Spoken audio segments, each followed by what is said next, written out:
Nice. Hello and welcome back to Dugs on Twitch. Back tonight with Green White Depths, which has been a pretty big pet deck of mine recently. Playing it a lot in paper and also online. A few changes tonight to the deck that I usually play with in paper. So just going to run through those quickly. So I've sort of broken up the deck list into the different sort of elements of the deck. So in the first column we have our colored mana. So 4 basics in total. These should really be snow-covered forests. I don't think there's any reason not to play snow-covered basics right now.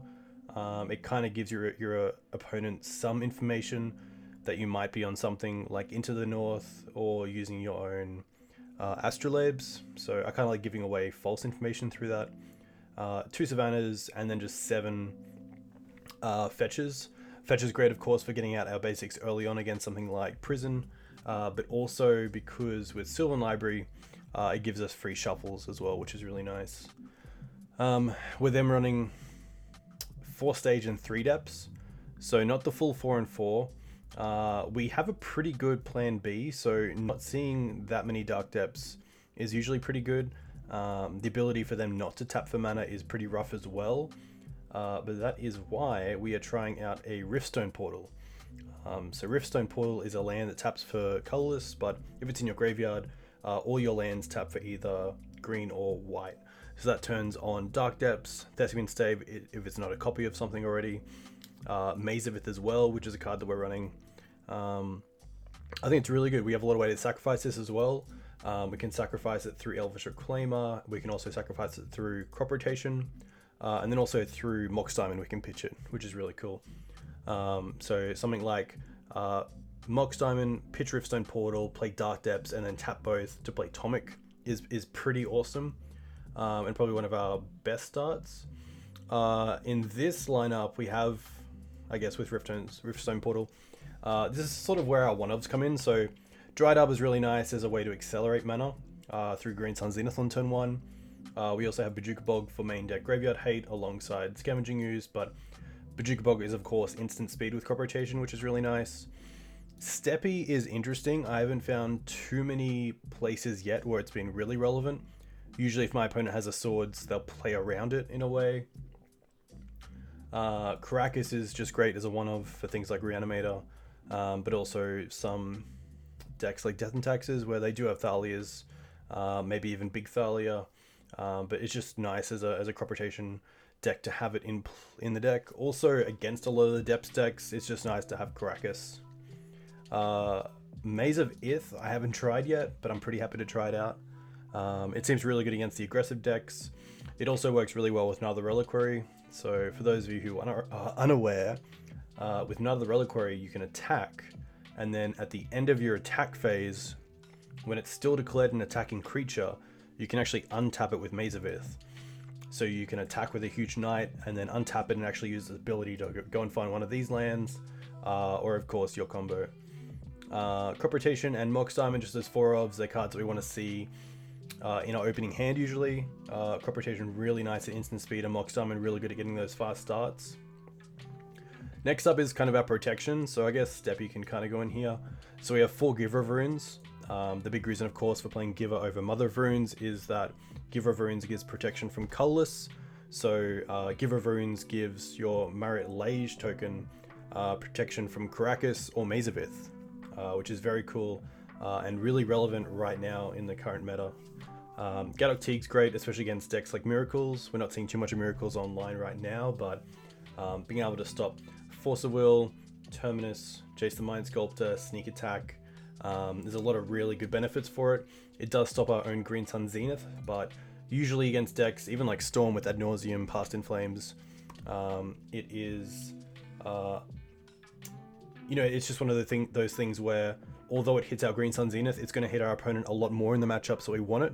So we're not too sad about sort of the downside of it.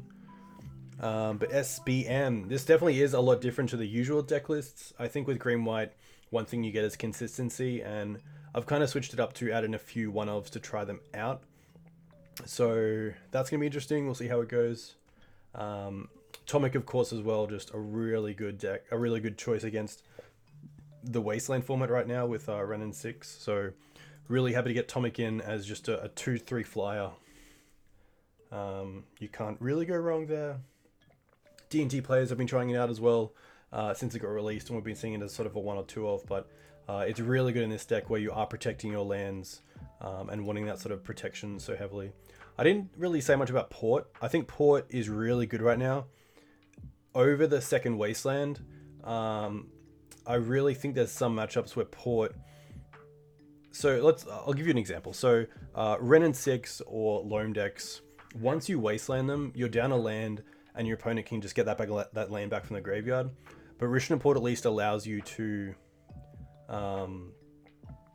it allows you to make a land drop, keep that mana, but also hit your opponent's mana. Especially when they're on basic lands, most likely, you're able to take your opponent off a color a lot more than something like Wasteland.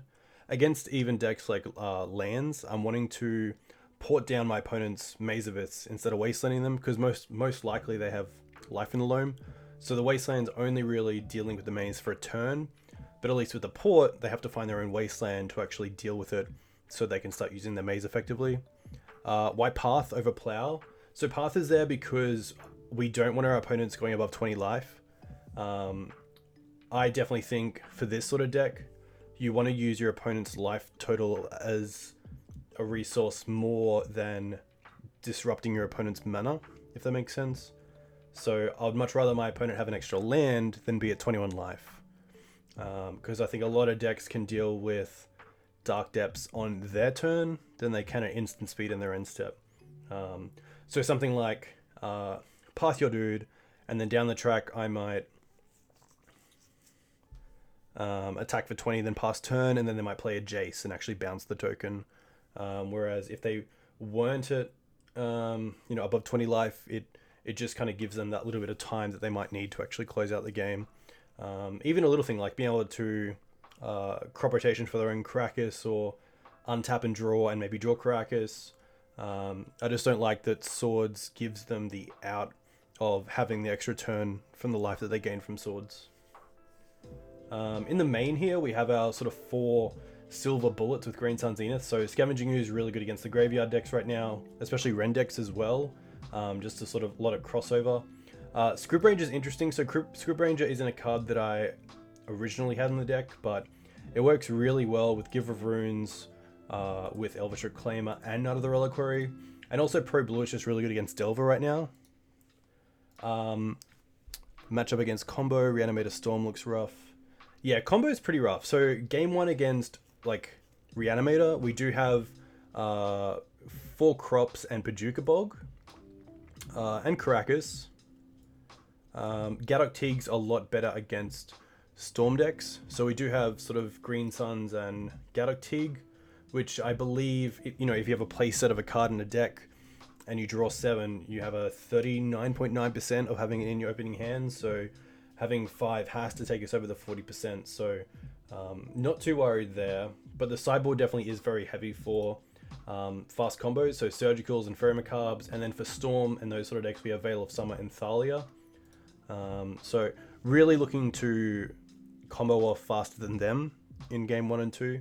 In game 1, and then games 2 and 3 we do have some pretty good sideboard hate for those decks. Sylvan Library is my last inclusion, and just a card that I really enjoy playing with.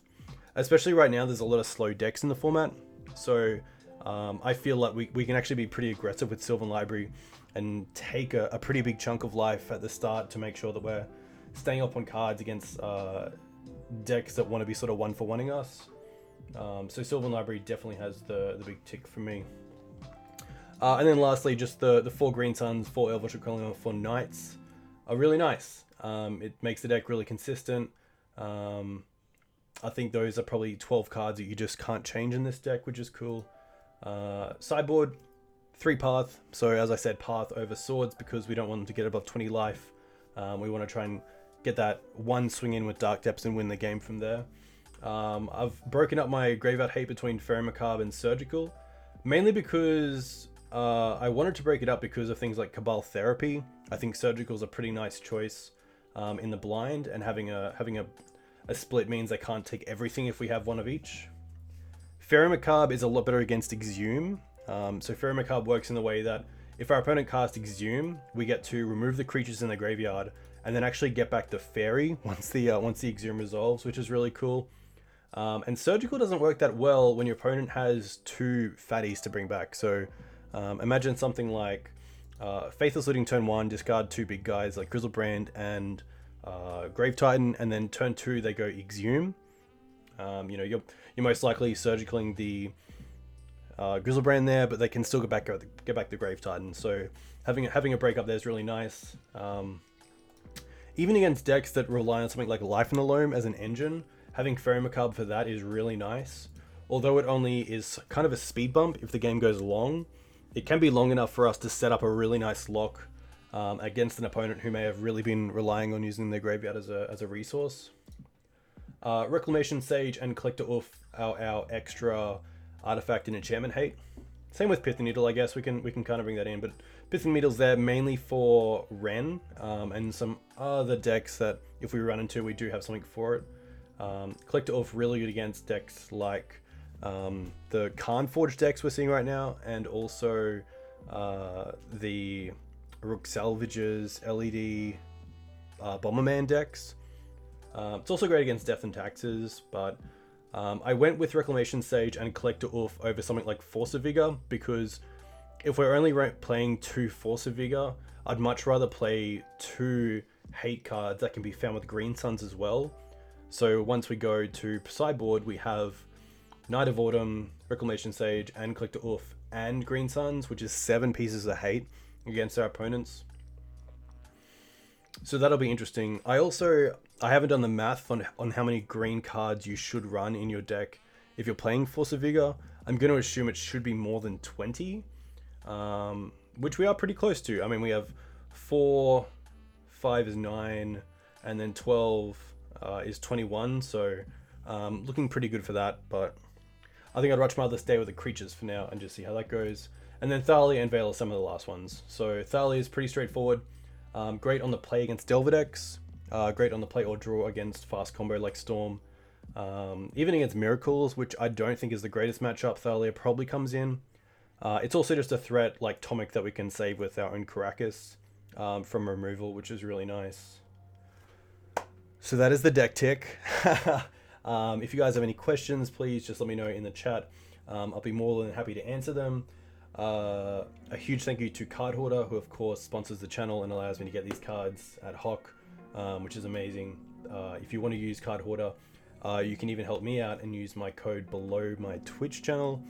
You can also, if you're in Australia, get these cards through MTG Mate, who is another sponsor of the channel. You can use the code DOOGS at checkout to get 5% off singles. They'll be at GP Brisbane as well, so definitely say hello to them. Let's get straight into it and see how this goes, because I've been really keen to try it out. And I just saw that my deck is actually 61 cards in the main deck, which I'm not the biggest fan of, but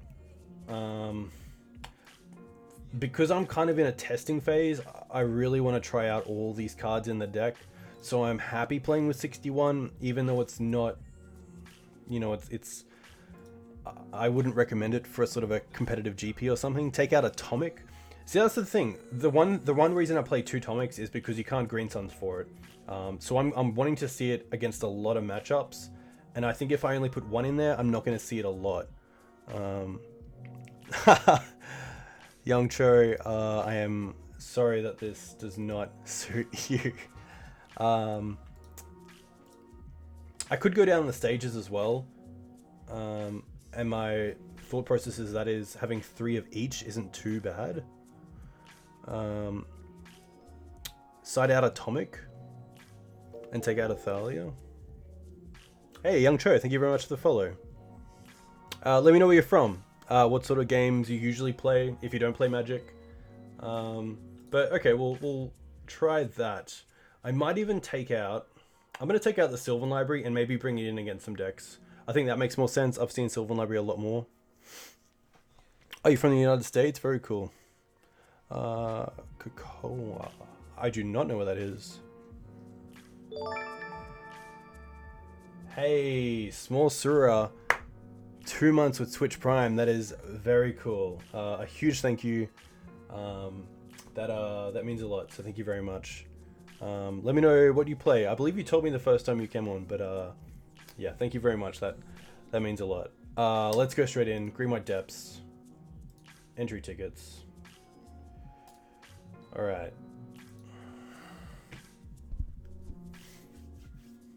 Ah, must have been a reset, of course, because of all the new cards coming in. Oh, Questing Beast is in. Yes. Yeah, of course. You gotta be playing Maverick. What type of Maverick? Green, white, black.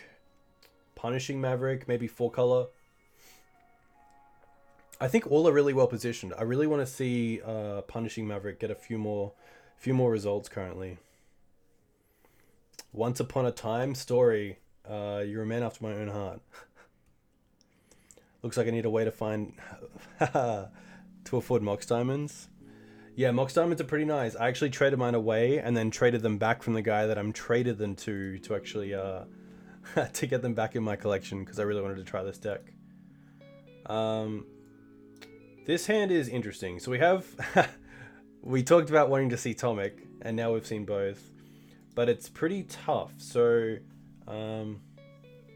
we have a Mox Diamond, so we have 2 mana on turn 1. We are in the draw, so if we draw into a land that is a white source, we can cast Tomik turn 1. We also have the option of just playing a land and passing, but right now we can't play a land. We can't play a land, play Giver, and pass. If we wanted to sort of wait until we got that 3rd land to play this Mox Diamond. But I'm pretty happy to keep this. I think this is a pretty fine hand. We have one piece of the combo as well, and then the Knights can help us get the other one. And then Giver and Tomik are going to do a great bit of work to keep these cards alive. And it kind of looks like we're in the mirror, or at least close to it.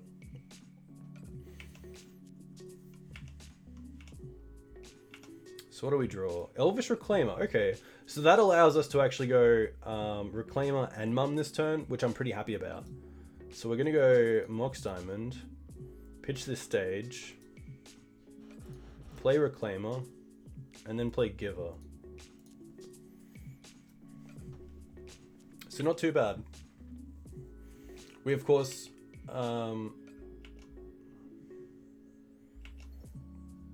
we do have mana to activate Elvish Reclaimer, but I'm not too sure if we want to be using it this early on. Rec Sage. Okay. Going after my Mox Diamond. Interesting. That's fair enough. We do luckily run a fair amount of lands in this deck, so I'm not too sad about not being able to draw into them. I was just about to say, if we drew into Maze of Ith, it is a land that we can't really use right now, but that's fine. So let's actually go to combat. There's definitely no reason not to.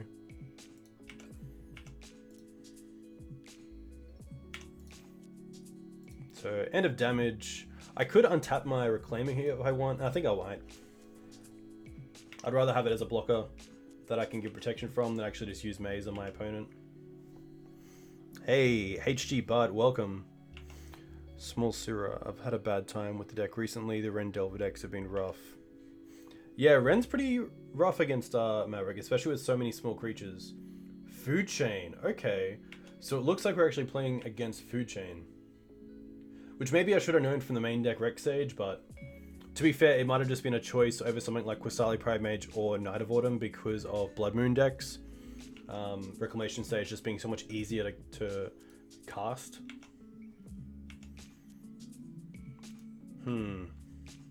So we get a Verdant. But I don't think we can really do anything this turn, sadly. This Maze is interesting. It doesn't allow us to tap for any mana.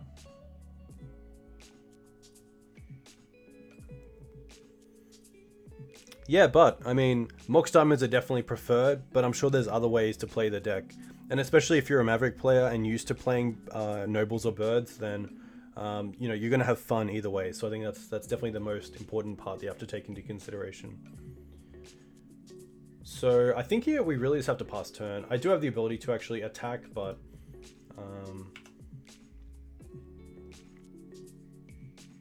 Food Chain's pretty tough as well because... the amount of blockers that they can make with their creatures is pretty rough. Exploration. I've seen Exploration in some decks that are running like 2 Ramunaps and also Wrens in like a punishing version.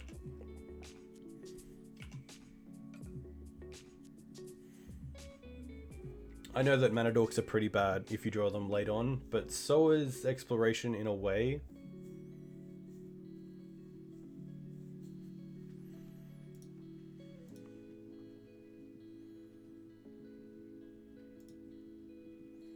So it looks like my opponent is doing something with their mana, and probably using this Food Chain as well to sacrifice something like the Rec Sage.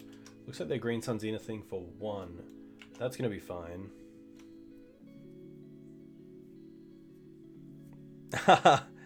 HGB, that is more than fine. Thank you for letting me know. No combat. Okay, so here I'm pretty happy to get rid of this Maze and find another land. So we can get the Savannah.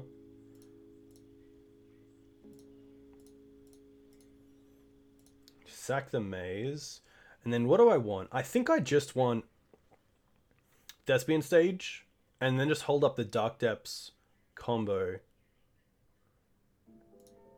That seems fine. Giver. So I think we just passed here with Dark Depths up. Oh, actually,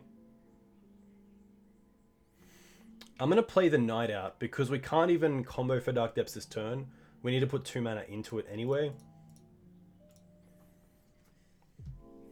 So really, I could have attacked with the Elvish Reclaimer. That's just a bit of misguidance.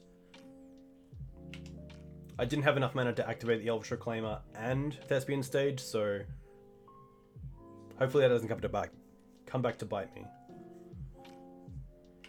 Ice Fang, okay. Nice little thing here is that even though they have 2 flyers, both of them are green, so Giver can give protection from just... It looks like they're really digging for... what is the card that they exile with Food Chain? It's a 3/4 flyer. No, it's a 3/3 flyer. Mist Hollow Griffin, I believe the card is.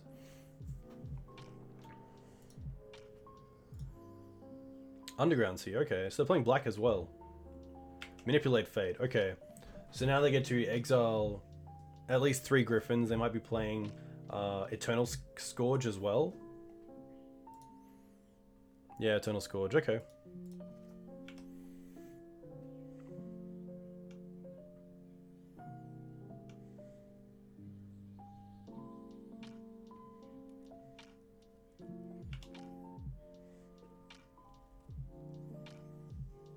Yeah, they did get that Eldrazi as well, which is interesting. I'm going to 6 here. They may even just have something like Walking Blister in hand. But until they show it, I'm not going to concede. So this is going to be an interesting matchup. We can bring in our Reclamation Sage. I don't think Path to Exile is where we want to be. Veil of Some is interesting. Because if they're playing Thoughtseize, it does stop Thoughtseize, but...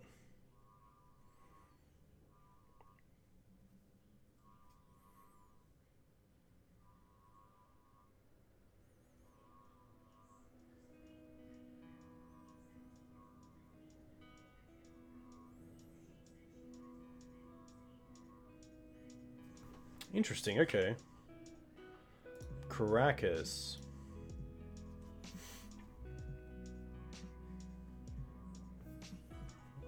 So I actually have the ability here to play Giver, and that way I can give protection next turn to my Dark Depths token from green and blue, which is pretty huge. So again, no real point in attacking here because they do have blockers for days with Food Chain as well, so just going to pass and see how this turns out.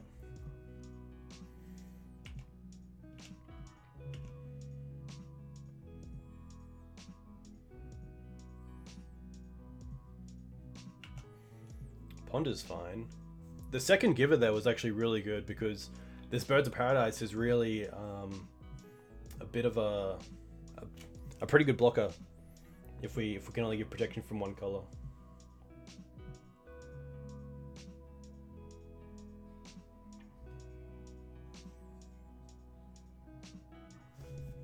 Brainstorm, okay.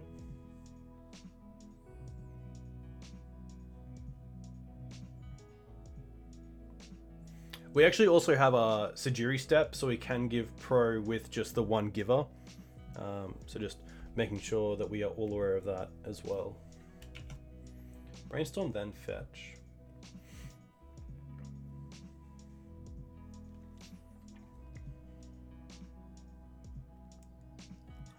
Green Suns for 3. Interesting. I'm trying to think here if I actually have to worry about anything. Maybe Eternal Witness if they're wanting to sack with the Food Chain to try to Brainstorm again, but I can't think of anything that would actually stop this in its tracks. Fiery Empath.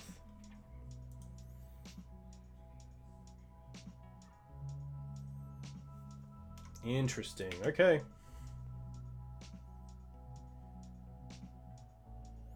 Emrakul. Do we have a way to deal with Emrakul? We do have the Karakas, but outside of that, it's not looking too great.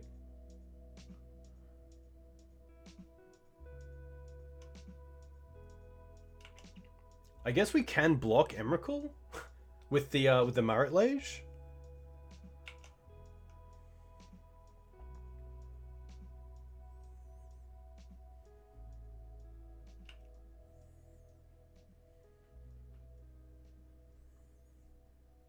Was not expecting Emrakul. Which Food Chain, I mean, definitely could play. It's a great way to shuffle some cards back into the deck as well if that's ever needed. So we can sack 6 permanents, but we can also make the Marit Lage before anything.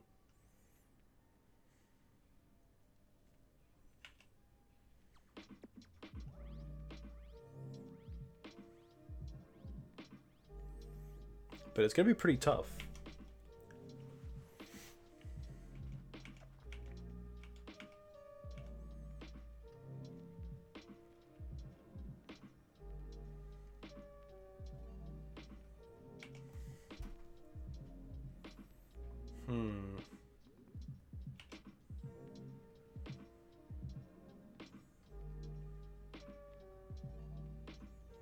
One card I was thinking about in the sideboard was Aethersworn Canonist as well over Thalia, because it does do a lot of work against some other decks. Even Food Chain. Against Food Chain, it seems really good. These Mist Hollow Griffins pretty much have pseudo vigilance as well, because they can attack with them this turn, and then just sacrifice them the following turn.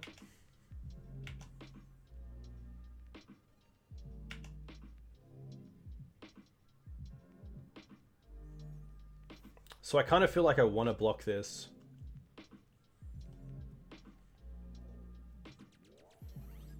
Because I could return it to their hand, but then they can just cast it again and get another free turn. So I think we kind of have to just go for the combo here.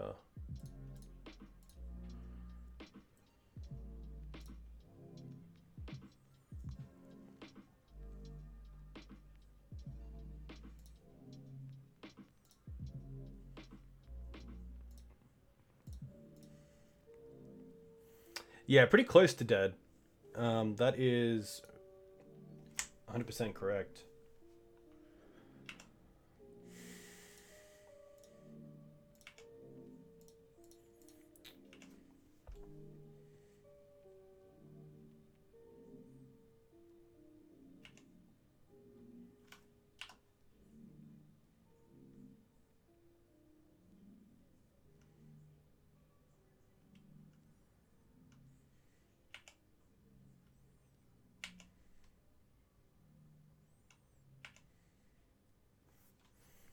Probably should just attack with everything, because I can't really block, because I'll have to sack 6 things. Alright, what do we... 1, 2, 3, 4, 5, 6. I guess they can just sacrifice the Emrakul, which is pretty funny, to the food chain, and then just... It doesn't really matter here.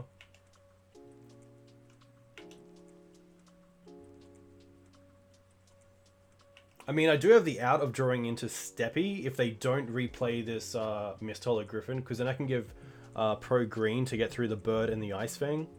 But it looks like they will recast it, which is fair enough. There's definitely no reason not to, so we'll just concede here.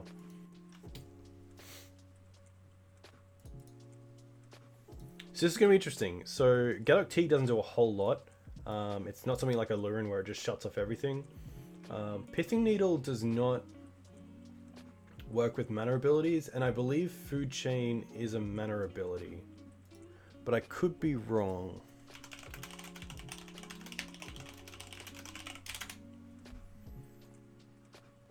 Actually, I can name Walking Blister, so I'm not too shabby about the Pithing Needle. I do like the Sylvan Library because I think we can be pretty aggressive with that. I do like Reclamation Sage. Scryb Ranger is interesting. I think we can probably drop a Tomik at least.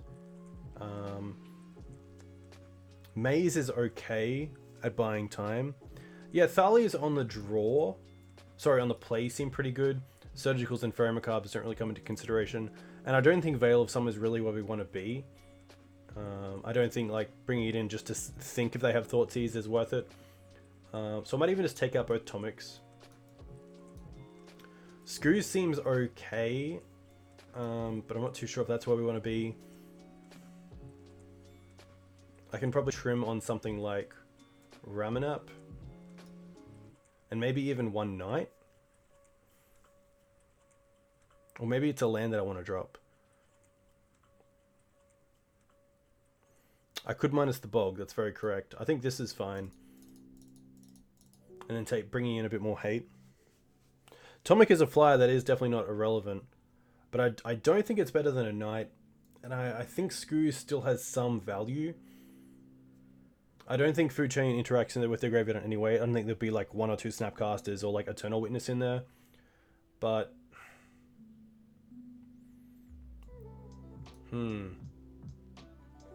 I think we'll go with this. I just like Screws as just a beater at most.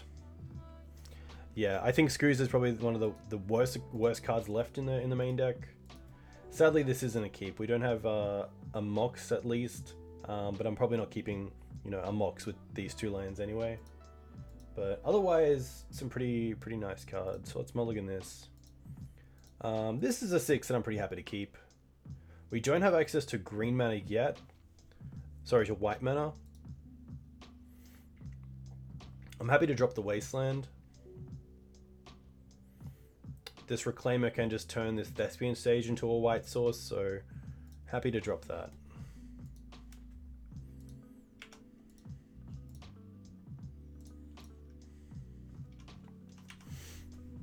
Scryb Ranger can also allow us to attack first if we want to, and then untap it. Green Suns again, okay. Knight.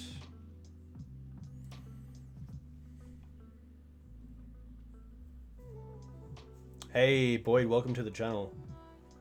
This is interesting. So I can either hold up Elvish Reclaimer to get a white source in my turn, or I can play Scryb Ranger here, meaning I can attack for 1 and then trade. I think it's worth me just getting the white source in case something happens to Reclaimer and we just don't draw into a white source. I think that's a pretty horrible way to lose this game.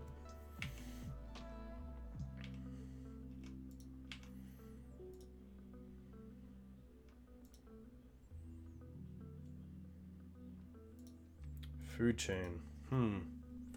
That's gonna be fine.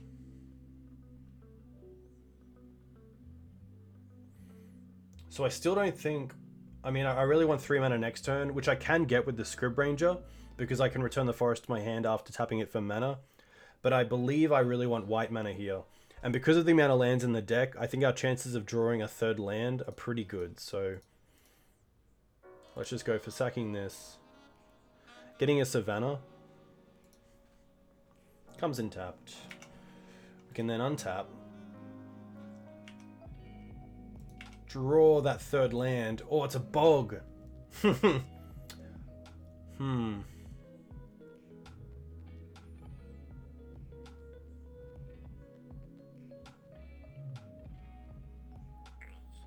So I guess what we can do here at least is play the Scryb Ranger and then play the Giver as well.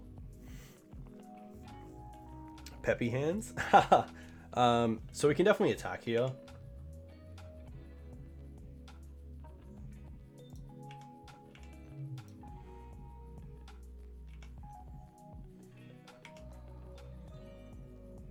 Now we can play Scryb Ranger. Use its ability to untap Elvish and return this Savannah. Play Savannah. Play Giver. And then just really hope they don't just have it this turn. That would be pretty rough.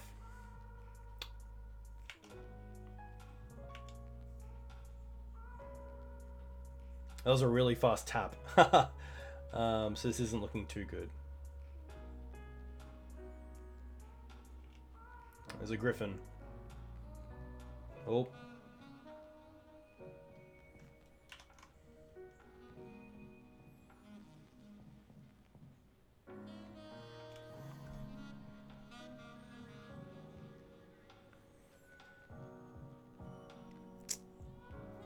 Yeah, definitely. Could have used the Elvish as well. The only issue is that the land comes in tapped off Elvish Reclaimer. Which is pretty rough.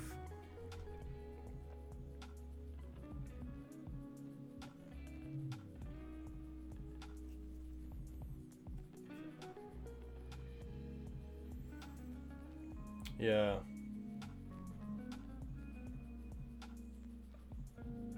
So pretty rough. We had a good couple of first turns, but obviously just not fast enough.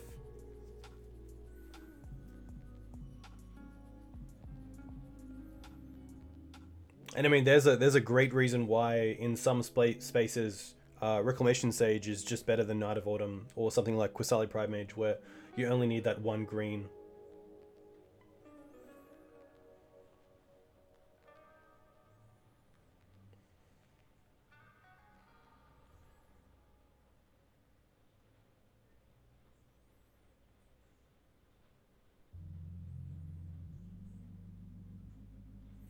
I'm going to assume it's just Emrakul, but it could also be Walking Blister.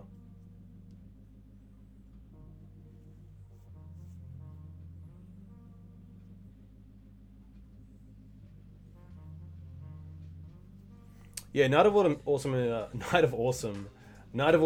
is really cool. Of Autumn? Did I say Awesome again? Knight of Autumn is a very cool card. We'll just concede here. We can return the Savannah to our hand, but we're not really doing too much there. So sadly, we are going down the food chain in game 1, which is pretty rough. I think they definitely combo faster than us, especially with the mana acceleration of Dryad Arbor, or Birds of Paradise on turn 1. But yeah, food chain is making a bit of a comeback. It definitely had a few good finishes at GP Atlanta, which is really cool because I feel like the food chain community is a community that always sticks with the deck and just tries to get through it. This hand is interesting. I feel this is a turn 2 because of the Ancient Tomb. Because we can go... we need an extra land. We'll definitely keep it. You're playing Bant Food Chain next week. Bant seems really cool because I believe you get access to Teferi if you're playing that. Giver of Runes. So it's definitely the Riftstone Portal that I want to discard to the Mox Diamond just because of its advantages from the graveyard. But I think here I want to play the Forest first, just to play around days. Play the Mox. Discard the Portal. I think I value the Reclaimer more here because it does get us one step closer to Dark Depths. So we'll go for Reclaimer first to play around days. And then we'll play the Giver. Okay.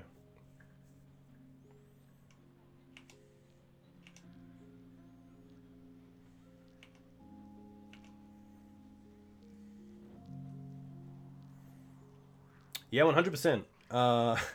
It definitely seems really good in Food Chain. Especially because it just gives you free range during your turn. I mean, there's not many things that your opponent can do during your turn with the Teferi out to stop the combo. I mean, outside of Aether Vial decks, you know, there's not too much. Thoughtseize is fine. So, I'm going to say this is going to be either Grixis control or 4-color control, or maybe Storm. So I'm going to play Thespian Stage here.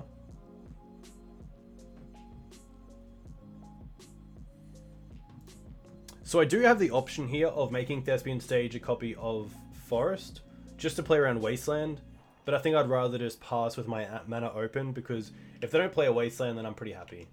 And even if they do, I'm not too fussed either.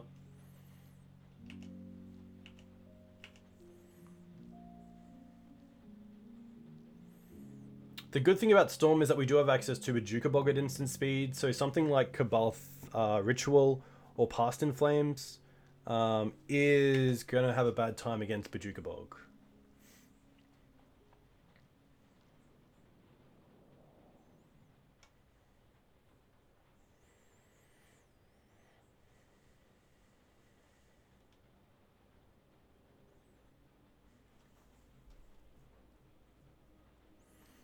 In paper, I also played a Horizon Canopy, which I found to be really nice. Looks like they're just passing. Holding up something like Colligan's Command, which I don't think is that relevant, because we have this Ancient Tomb. So let's sack the Forest.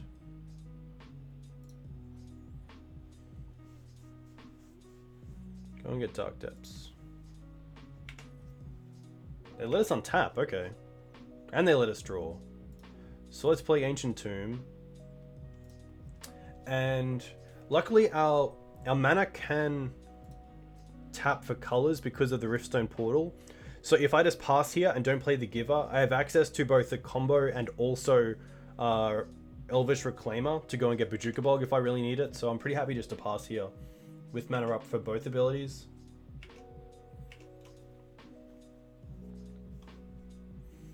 Ritual on end step. Interesting. I'll allow it.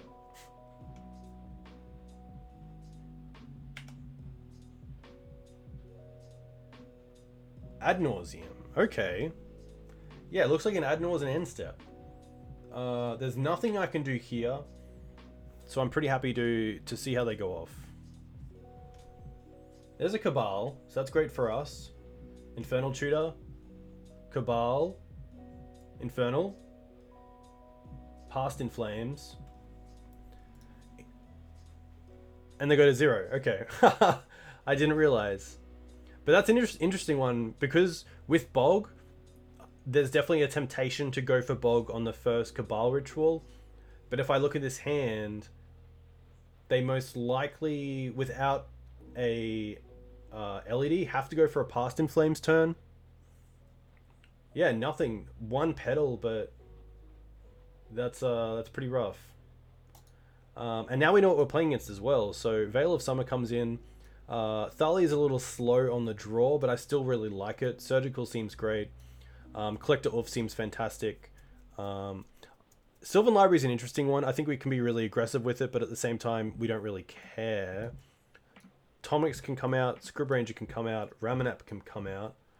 I still like these. I really like Giver Runes because it can protect Gaddock Teeg and also Thalia's.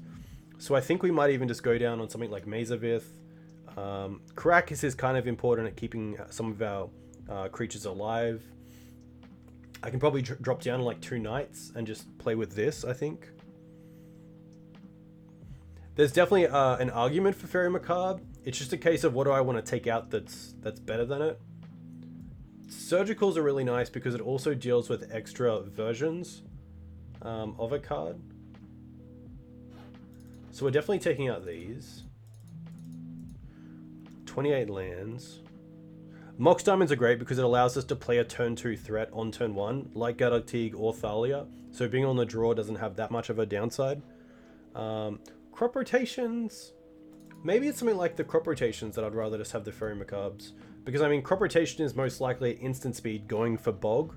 So let's just play Faerie Macabre to see how that goes as sort of crop rotations 3 and 4.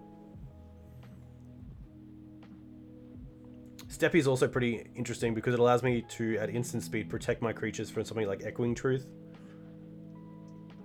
So we'll submit this. Yeah, let's go with this.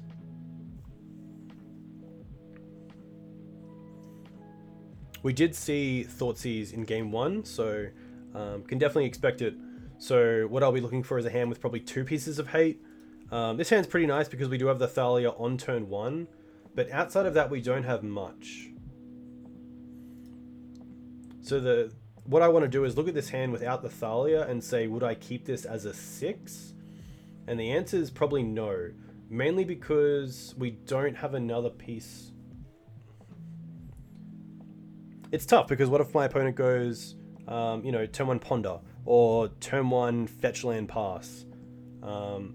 I think because my opponent most likely diluted some of their deck to bring in hate pieces for me, they're going to be a little bit slower. So I don't mind keeping this and seeing how we play with it, or even how it actually, you know, we're on the draw as well, so we do get another card. So I think I'm pretty happy keeping this. The Faerie Macabre is a lot worse with Thoughtseize because they know about it, but Underground Sea. Oh, Ponder, come on. Oh, it's Thoughtseize. It's Duress. Non-creature, non-land. Oh, they can take the Mox Diamond. Oh, okay. Interesting. Interesting. Karakas. Okay, well I like keeping the Karakas back for now. I want to keep it as an unknown card that my opponent doesn't know. So we'll just go Snow-Covered Plains into Giver here. The one thing that I really like about Faerie Macabre as well is that next turn when we play Thalia and tap out, we can't cast Surgical on their turn, but we can cast Faerie Macabre. So that's definitely another reason to take into consideration why you might want to play Faerie Macabre over Surgical in a deck that runs anywhere from 2 to 4 Thalia Guardian of Thraben.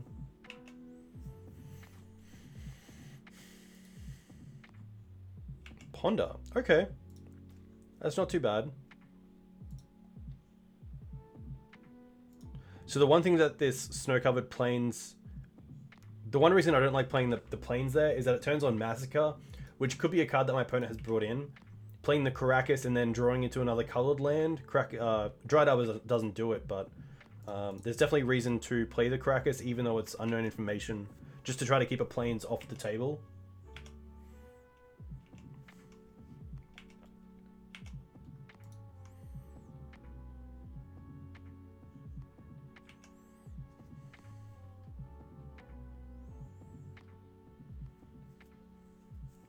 My opponent hasn't played a land for turns. They could still go land Massacre, but I think they'd probably want to keep it for a turn they go off, even though we have Karakas, because a bounced Thalia is just as bad for me as one that's out of the bin. So we can play Dryad Arbor here. It does take a turn to turn on, but at least it will be a green source the following turn. So if we draw into another land that actually produces mana, unlike Dark Depths, Echo, I have a booster here, literally with your name on it. So if you want to send me your details, I will send this out to you. But welcome to the stream. We'll play this Green Sun Zenith. So we'll play this Dryad Arbor. We'll then attack.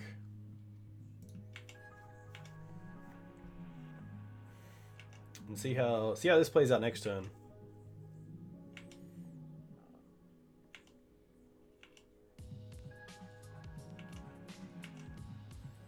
My opponent draws. Okay, so they wanted the card on top, at least. Looks like just a pass here.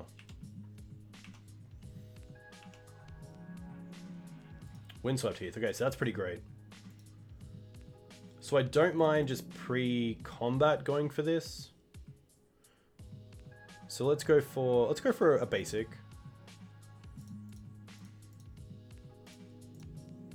This does tap us off Karakas, but we do have that Giver of Runes, which is nice.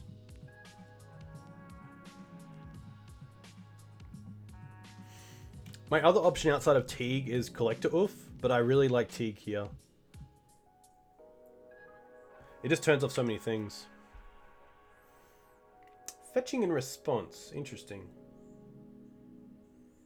I wonder if they're going to try to deal with this Thalia now, or at least make me tap my Giver? Dark Ritual. Okay. Dark Ritual. Okay. Adnors. Sure. Let's have a look at what they get, because this might change what I want to get. Oh, there's past. Lion's Eye. Okay, Thoughtseize. Preordain. Brainstorm. Interesting that they finished there. I still think I'm very happy to get Gaddock Teeg here.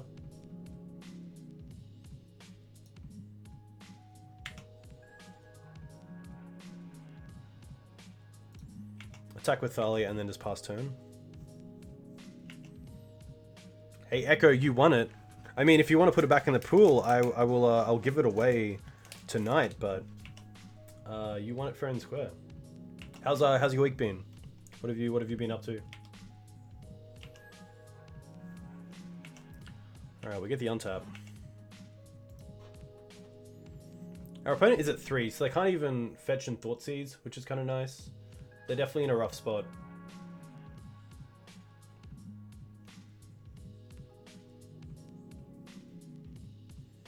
Hey, that's more than fine.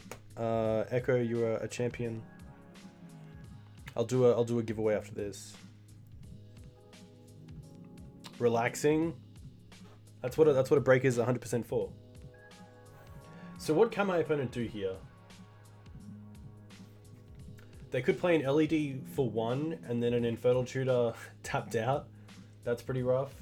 I feel like they need some sort of sweeper to make me choose between Thalia or Gaddock Teeg to save with the Giver of Runes. So they're going to start off with a Ritual. Okay.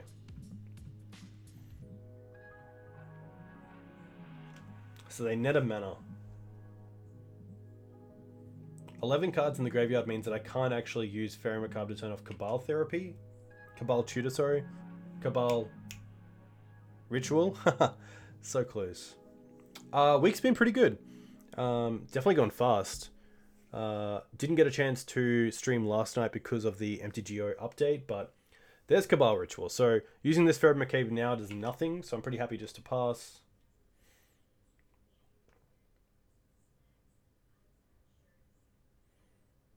And then it's going to concede there. So Really nice to get back on the winning board with our first win.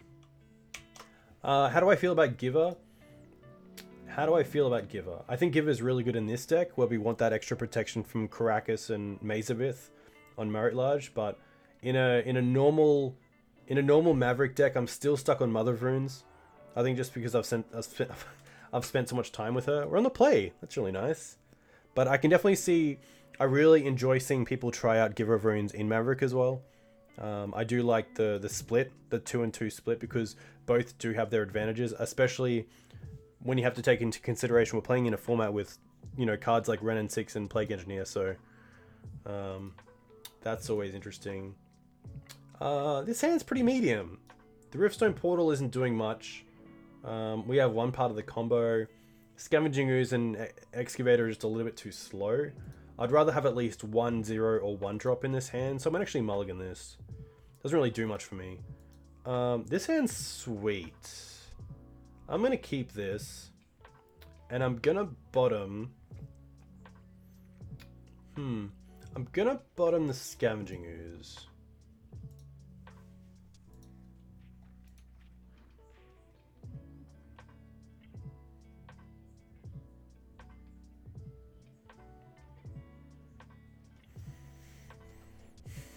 So we're looking at a turn 1 Scryb Ranger or Giver of Runes. I don't mind the Scryb. Although I kind of want to get Giver of Runes online ASAP, so let's go for Forest, Mox, Pitchport.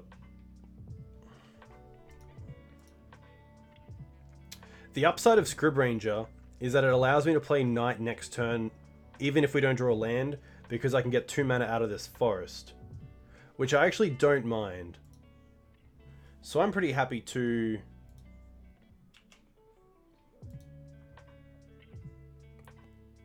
just cast it here, playing around something like Daze.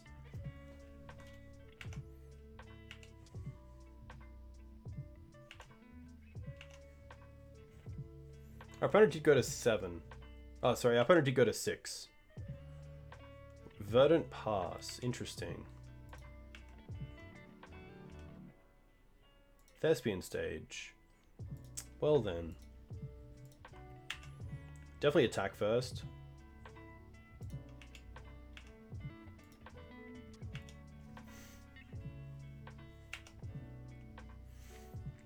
Do I want to play this stage? So the reason I might not want to play this stage is that it gives my opponent a lot more information about the deck that I'm playing, and not just playing sort of straight Maverick. I can still play the Knight by returning the Forest and then untapping the Scryb Ranger and getting 2 green and a white with the Mox Diamond. It does mean I'm behind a land drop. I kind of like just playing the stage. I don't want to be too tricky. It does mean that next turn we even just have the combo if this Knight resolves.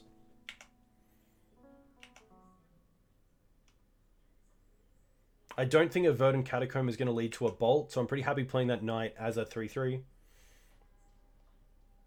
Swamp. Oh. Swamp is always quite devastating. Okay, just basic so far. Interesting. Assassin's Trophy on stage. I don't think that's what my opponent really wanted to do, because with Scryb Ranger, we can use Knight of the Reliquary twice.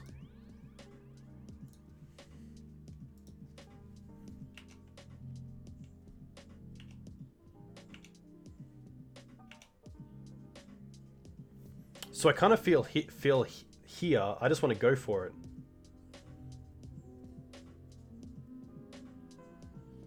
Because we can float that mana. We can sack this snow-covered plains. We can go and get Thespian stage. We can then use Scryb Ranger's ability to untap Knight of the Reliquary, returning this forest. We can even play the forest. And then tap it for green. Use its ability to go and get Dark Depths. Copy using 2 green. Just to play around like another Assassin's Trophy.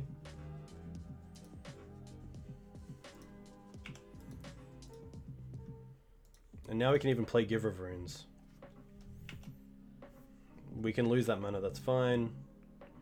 We can attack with the Scryb Ranger.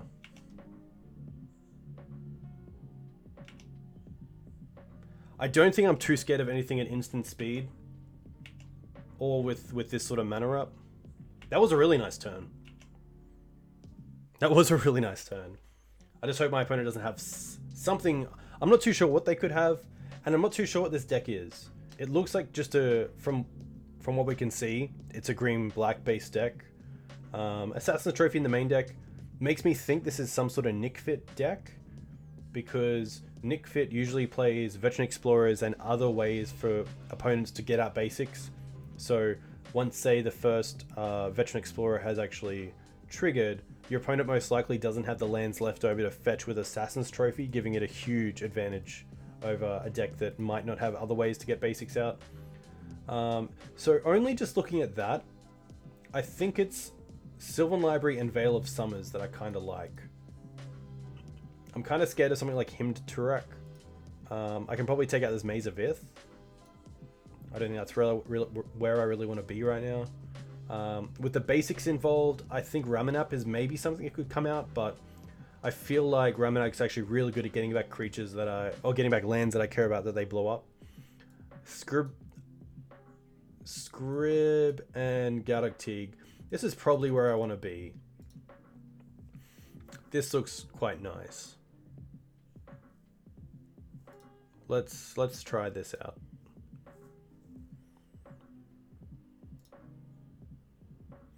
The Assassin's Trophy also...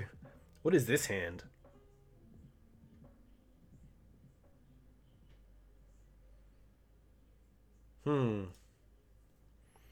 This hand is interesting.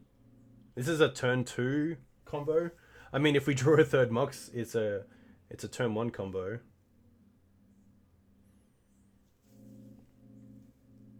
Is this where I want to be? I think I'm pretty happy with this. It's definitely a different hand, but you know, if you're gonna try out a deck, if you're gonna experiment with it, I think these are really fun hands to keep and see where it takes you. Especially when you up a game, you know, there are still things to lose, but Taiga. Okay, so we're looking at a Jund style list. Green Suns for 1. Dryad Arbor. Okay. So I do have the ability to crop rotation for Wasteland if I really want to.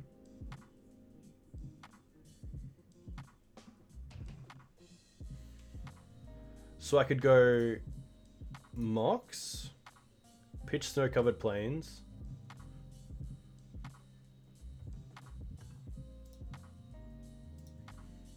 Mox, probably the Bog here.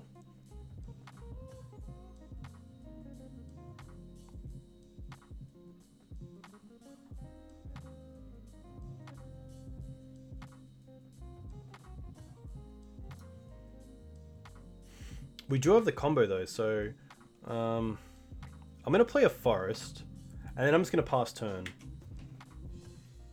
Because if we really need to, we can crop rotation into Thespian stage. And then also make that stage a copy of something on the field. There's the Explorer. Okay, so this was a Nick Fit deck. Another Explorer, okay.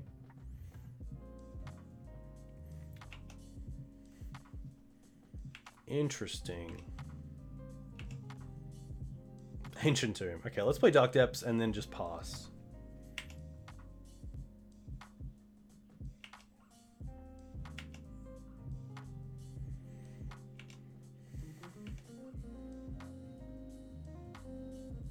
My opponent has 3 cards in hand. Valakut. Interesting. 2 cards in hand. My opponent has 1 card in hand. That's fine. I guess they can use it to get lands with their Veteran Explorers. Okay, so let's float mana here.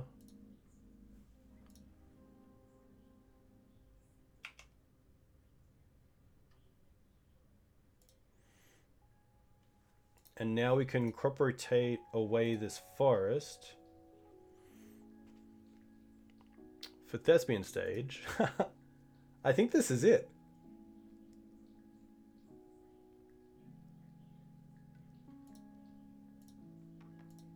Gonna copy this Dark Depths. We're gonna keep this one, correct? And we get there. Very nice. Ah, they had surgical. Nuts. Okay. Nice. Well, bad luck, my friend. Sweet deck, though. Big props to people that play Nick Fit. I have a huge respect for you. And I think that the Nick... that's just legacy for you. Like, I think that the Nick Fit deck community is a lot like the Food Chain community, where once you play Nick Fit or once you play Food Chain, you just stick with the deck. You don't care what people say about the meta. You don't care what people say about if the deck's good enough or not good enough. Just learn the deck. If you learn the deck, it'll just be so good. And you'll be so good with that deck. Like, Legacy is all about knowing your deck. It's not about the meta sometimes. Nick Fit is just cool. Echo, you were 100% correct there.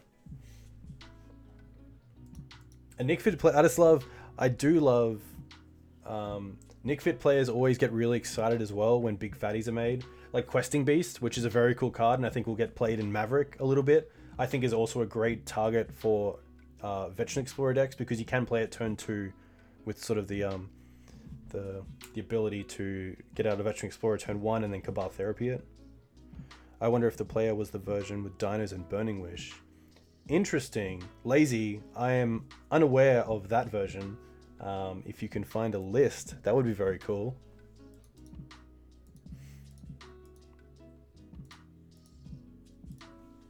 I wonder what the Burning Wish package is. The Valakut seemed really interesting. Valakut.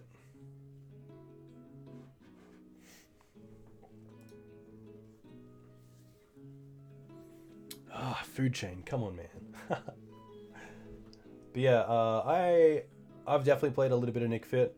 I really like the version Nick's Fit, which plays Academy Rector and a bunch of enchantments that win the game. I believe there's Curse of Something's Death Souled, Dovenscape, and there's a few new ones that make 5/5s in your end step, and also your opponent has to like sacrifice a creature every turn, I believe. Escape Shift in the board, that's very cool. I do like that. I would love to see Escape Shift in Legacy. Sadly, maybe a little bit too slow.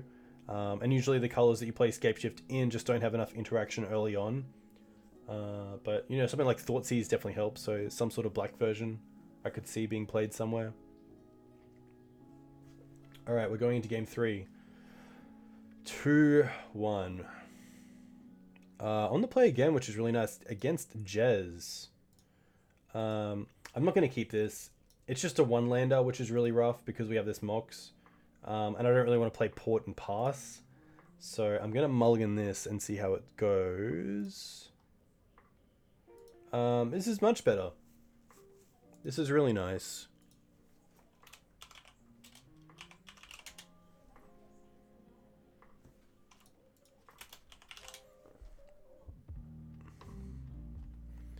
Let me just quickly...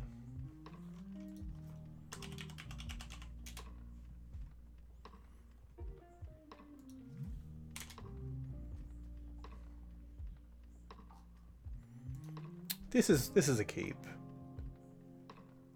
This is a keep. I think we just bottom the forest because we have the Mox Diamond.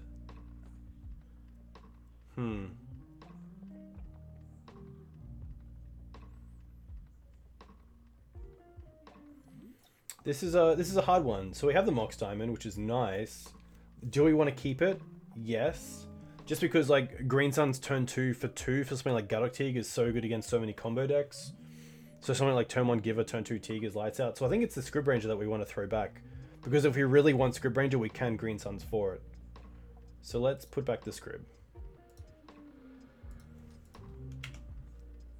Alright, so let's go Savannah, Mox,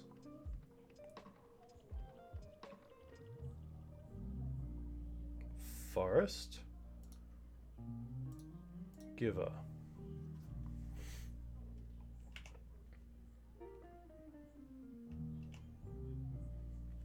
We can't do anything on their turn, so we might as well just 6 this turn.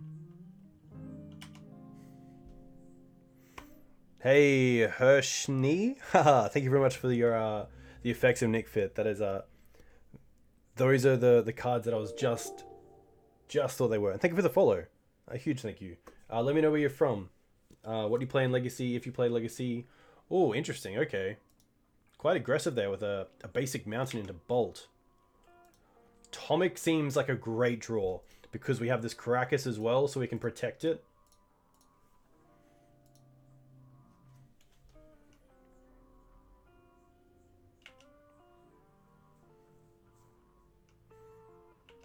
A dude did well at Eternal Weekend with it. That's very cool. They're the stories that I love seeing. I play Legacy since day one. Used to be really high on the extended train back then. That's very cool. Did you keep your cards? Please tell me you kept your cards.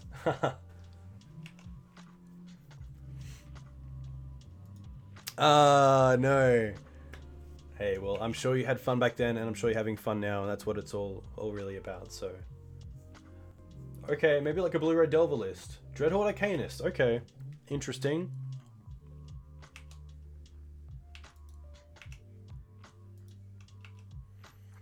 If we draw a land, Giver.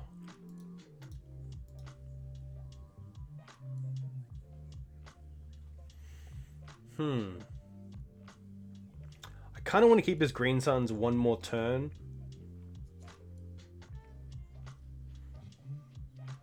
Because Green Sunnings for 2 doesn't give us much. It gives us Scoos, which I kind of care about later down the line. So I think we're just going to cast this Giver of Runes. Probably, yeah, probably off this. The Mox, just leaving open the Mox makes it feel like we have a lot more things going on.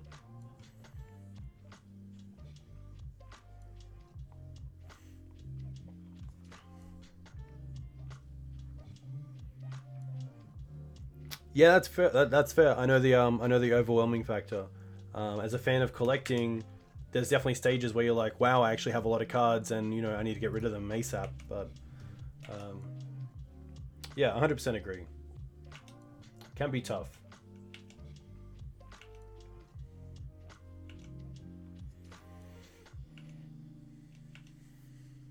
Opponent's on 6 cards. That's pretty nuts. I guess we have, you know, we 2-fund ourselves with this Mox Diamond, and we have 2 creatures in play.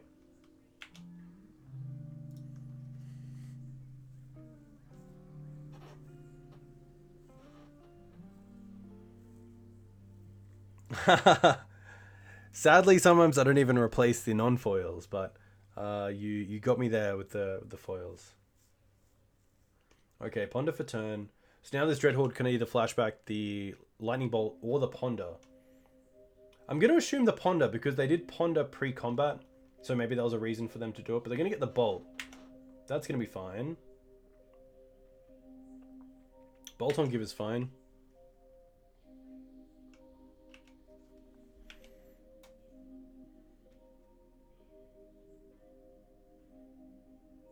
You opened your own store? That is very cool. That is, yeah. When you say burnt out, do you mean like your own interest? Huh. I guess Screws by itself isn't too bad. It does mean we have to tap out this Karakas, which is pretty rough. So I'm going to attack first.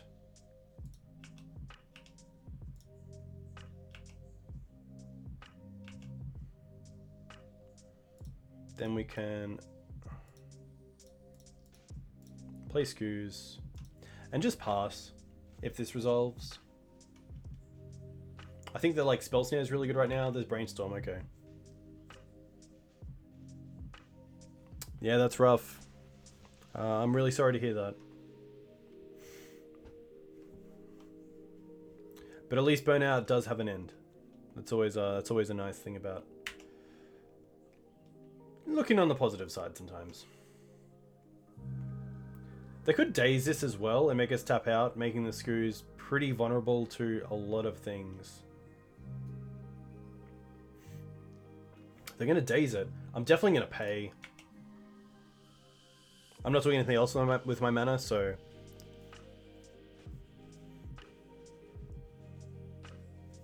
Double days, wow.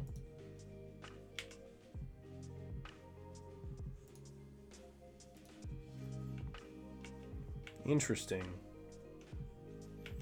I wonder if my opponent just wants to build their graveyard for something. Some sort of payoff card.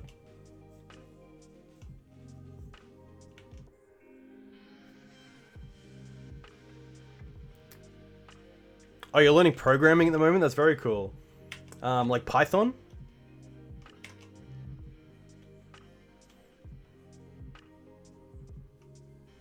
I think coding has a big future ahead of it. So learning now is a pretty good career choice.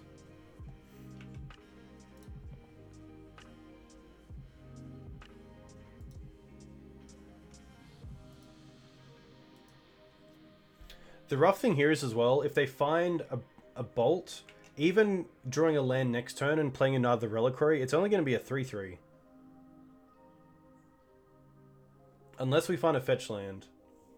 But even then, our opponent has 6 cards in hand.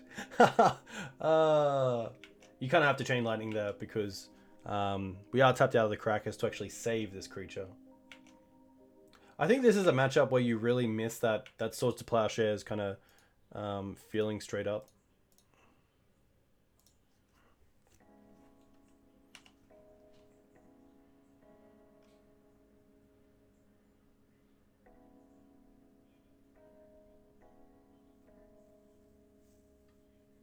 Dreadhorde Arcane is just so good. I do have Blue-Red Delver and Paper, which is really fun to play, and Dreadhorde Arcane just seems so good right sometimes. Especially because you don't have to pay for the flashback cost. I kind of feel like this is just going to be a true name. Because the fetch is interesting. I guess they knew from the Brainstorm.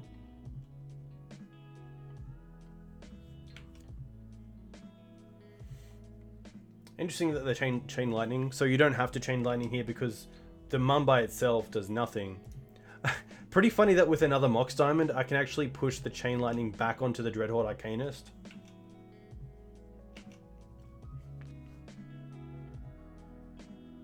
There's true name.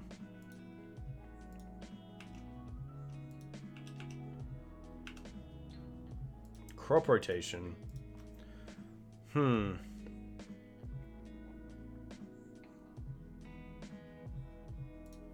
Maybe I wanted just Green Suns. For Elvish? And then try to set up some sort of turn where I can maybe combo off before they kill me. Boo True Name. Yeah, True Name's pretty tough. I mean, I'm a massive fan of Fair Magic, especially in Legacy. I love playing a deck that, you know, if you're not playing blue or Brainstorm, you really have to play a deck that hates on blue or Brainstorm. So playing the fair decks, you definitely are pretty open to being hated out by True Name. So you definitely have to take into consideration, you know, sideboard options to deal with it. If it's something like Council's Judgment or, you know, any sort of removal in that doesn't target. That's why I've really been liking the Black Splash in Maverick right now because of Plague Engineer.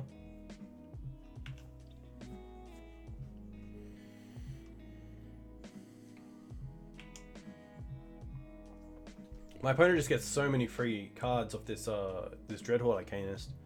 It's pretty nuts. I mean, a Bolt, a Chain Lightning, two Ponders and a Brainstorm already? Is that 5? Or pretty close to it. Wow. Rough. I guess we can maybe try to draw into one of the pieces and then crop for the other one. Ha! Interesting. I wonder if we just want to crop now. I think we're pretty much dead, so there's probably no point, at least not. Let's just go for sack.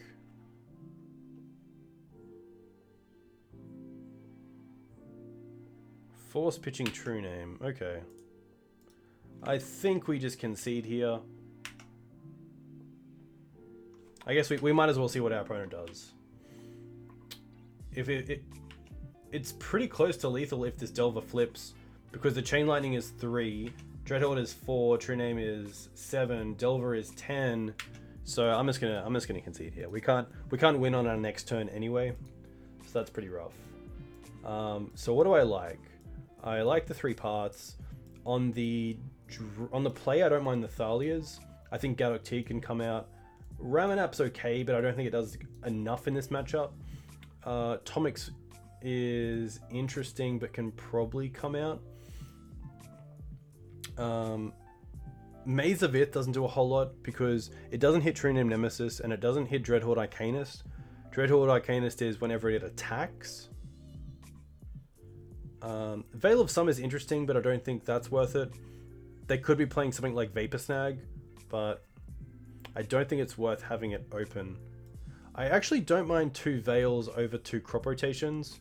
I think crops can get hated out pretty easily, and sacking the land can be a massive drawback. But I do like the Sylvan Library, probably over the Night of Autumn. I think Night of Autumn can probably come out. We don't really need to answer anything, so Veil in, these 5 out. That's 60. I didn't mean to take out Tomik, did I? Tomik seems okay, right? It blocks Delver, that's the main thing. I guess Scryb Ranger is really there for that purpose. I think I'm happy just trying out this and seeing how it goes. I think Veil of Summer's okay. It's pretty nice if they try to counter something through Force of Negation or Will. This is sadly a 1-lander. We're gonna mulligan this. I never want to keep 1-landers. This is this doesn't have a green source, but it has double giver. What do we think of that? I think it's pretty bad, but at the same time, I don't really want to go down to 5 against this deck.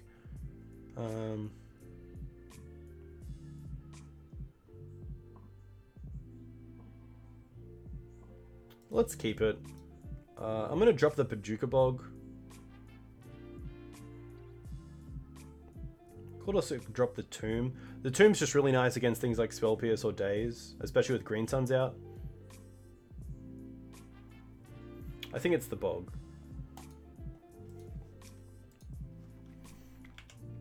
Bog would allow us to take out like a Bolt on turn 1, I guess, but I'm sure there's better things that we can do with our mana.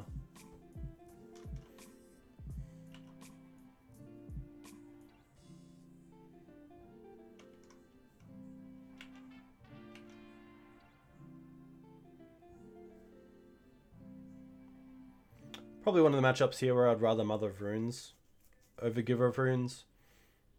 It just puts a lot more pressure on them to actually answer the Giver. Mum over Giver because of her ability to protect herself, but double Giver is definitely a little bit different.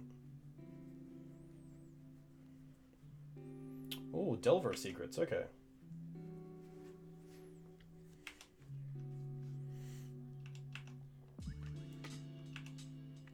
Green mana. Ooh.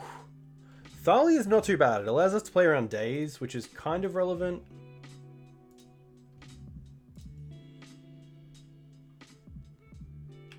And I don't really want to attack with a Giver here. I might as well just pass turn.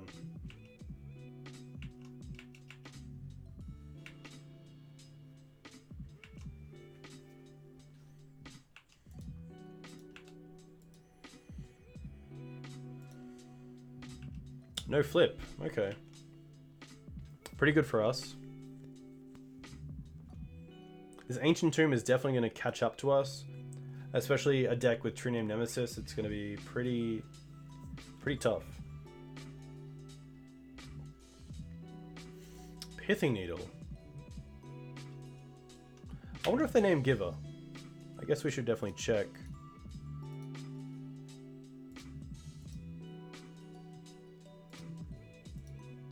Yeah, Giver of Runes it is. Okay.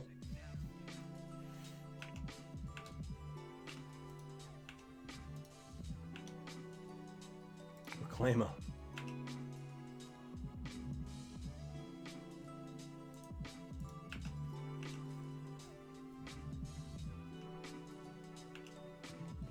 Pithing Needle on Giver of Runes makes me believe that they have something like True Name Nemesis in their hand.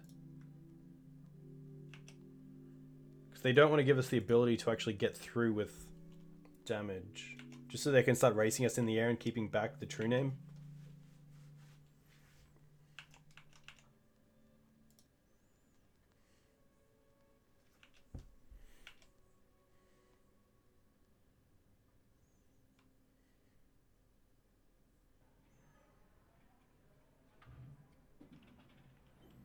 It's interesting, because if they want to attack with this Delver of Secrets, they have to get rid of the Giver. Which is kind of a waste because of this Pithing Needle.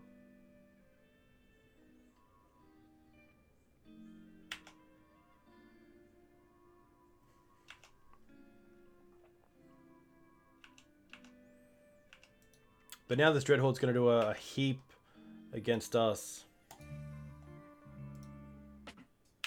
Because now we have no great attacks. I guess we do. We can attack with both of these because there's no way that they can... If they want to kill one, we can kill the Delver through a double block. So these are kind of just free attacks.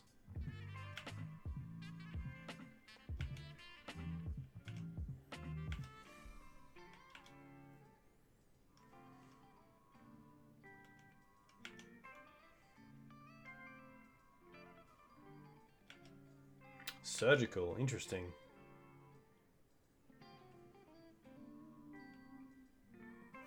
I wonder if Veil of Summer actually stops Surgical, because I don't think they can...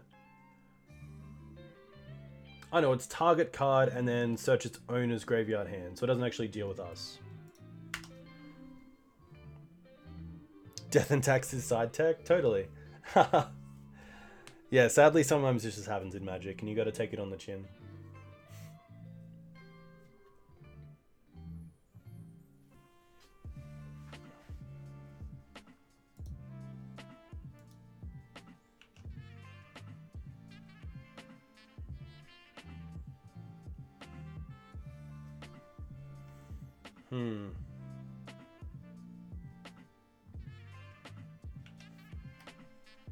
Rough.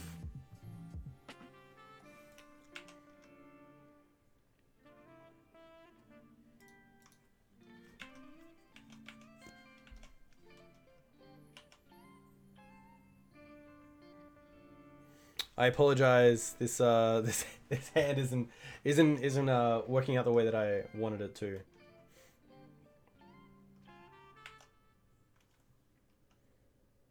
Very close to death as well. The one thing I don't like about sixing here is that it shows that we don't have something like Path to Exile, but I'm pretty happy just to allow that to happen.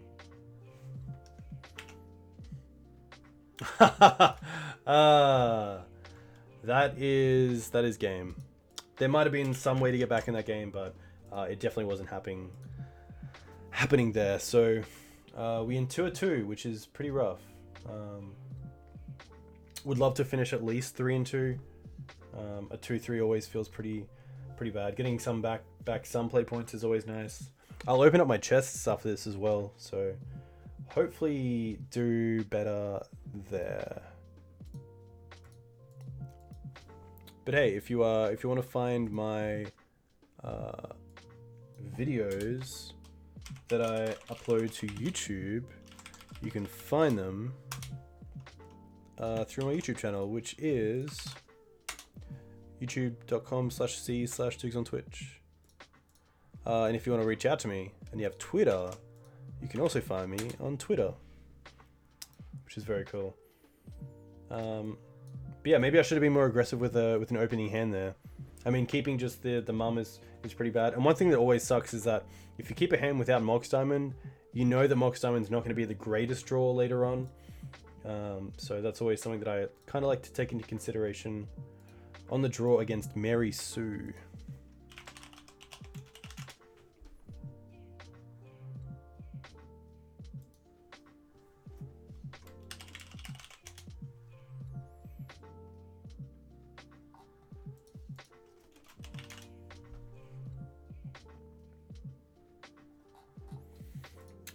This hand is okay. I don't mind this. We're going to keep this. One piece of the combo, we have some interaction with Wasteland and Rishadan Port as well.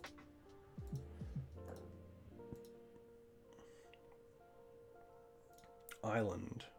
Ponder. Interesting. Not giving away anything just yet. I'm going to close the game log. Alright.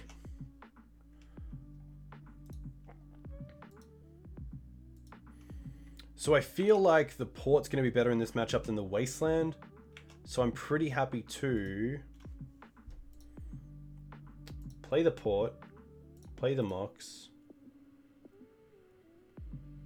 get rid of the Wasteland.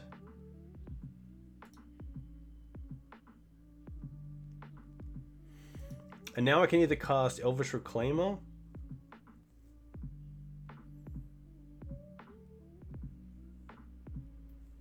or I can just port them in their turn. I kind of feel like I want to play the Reclaimer, even though it's not using the most of my mana.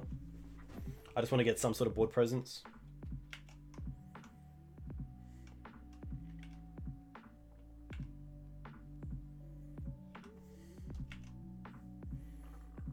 Double Island.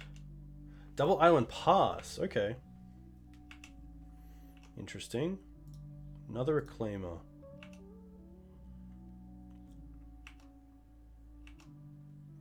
I feel like here I just want to pass turn and maybe even sack this Rishadan Port in my end step for Thespian stage. This could be something like High Tide.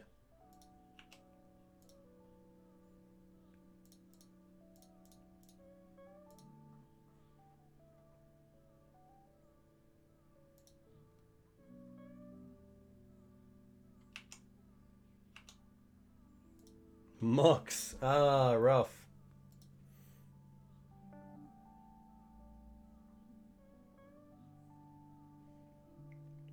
So we can't do much here. We can hold open Elvish Reclaimer if we really want to. I don't think we do. I can Green Suns for one. I can play the Reclaimer.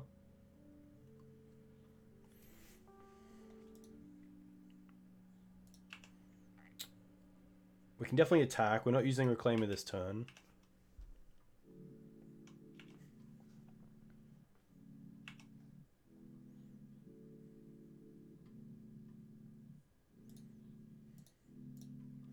Hopefully this isn't High Tide, because Gaddock Teeg against High Tide is very good.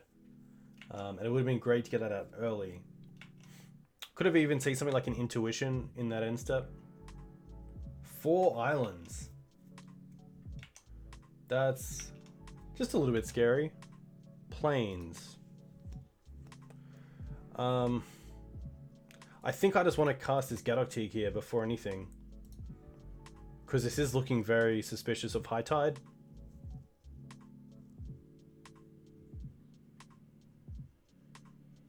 Force pitching Fluster. Okay.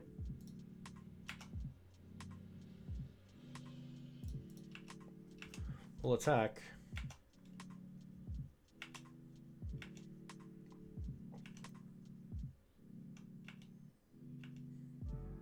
What could this be? 5 islands.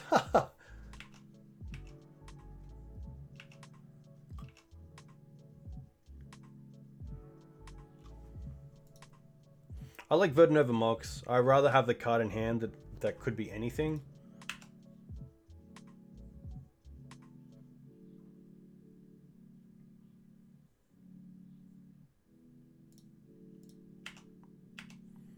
Gonna attack, and if they don't block, we can fetch and make these bigger.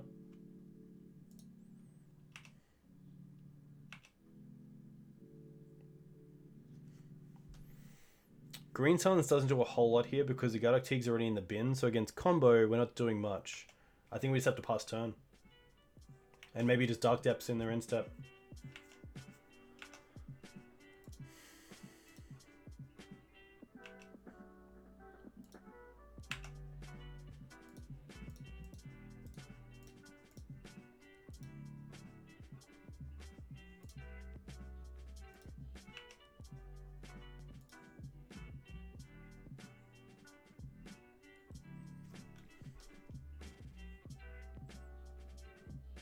They have to fetch if they want a Swords here.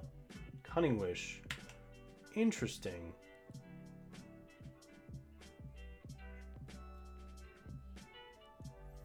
Maybe something like Echoing Truth or Wipe Away? Echoing Truth, okay. That's fine.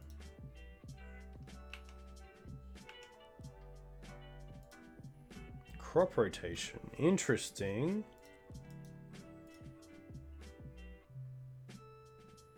Still think it's better here just to attack for 6.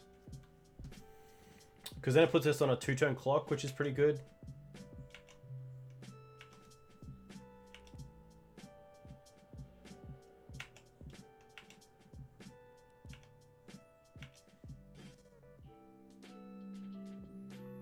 Full cards in hand. What is this deck? I don't think it's show and tell. Intuition, okay. That's gonna be fine. We have Crop Rotation for Karakas and we have Night of Autumn for Omniscience and Sneak Attack, so that's nice.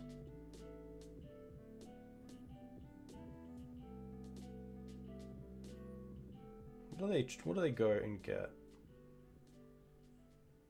They have 2 cards left. Emrakul, okay. I'm not sure of a Tide. I think if it's High Tide, they would have tried to go off with like a High Tide there. Show and tell. I think we just put in the Knight here for sure, because if they play Omniscience, we can just respond anyway. So the best thing about Knight here is that if they play Omniscience, the trigger goes in the stack and kills the Omniscience before they can actually put in the Emrakul for free, which gives them another turn.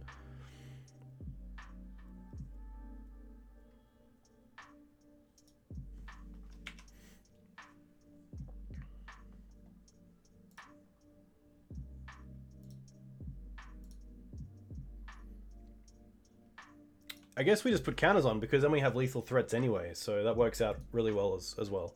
So that's interesting. So because we saw the Intuition, I like Surgicals. I like the Veil of Summers because we can get stuff down through counter spells. I like the Rec Sage. I like Pithing Needle. I'm not sure if it's worth it. It's really for Grizzlebrand. Sylvan Library, definitely. We can be really aggressive with that. Tomiks we can take out. Scavenging Ooze we can take out. We can probably even take out Scryb Ranger. Ramunap we can most likely take out. And maybe even like trim on probably Maze. I don't mind Thalia's as well. It does look like a full blue deck, so I might even drop... Crops are still pretty good. I might drop the Givers. I think the Givers are good because they can protect from things like Echoing Truth, as we saw. But I don't think they're going to be the be-all, end-all of how this deck actually gets through out of fences, so that's going to be interesting. Pithing Needle still in the maybe pile. I think we'll just go ahead with this and see how it turns out.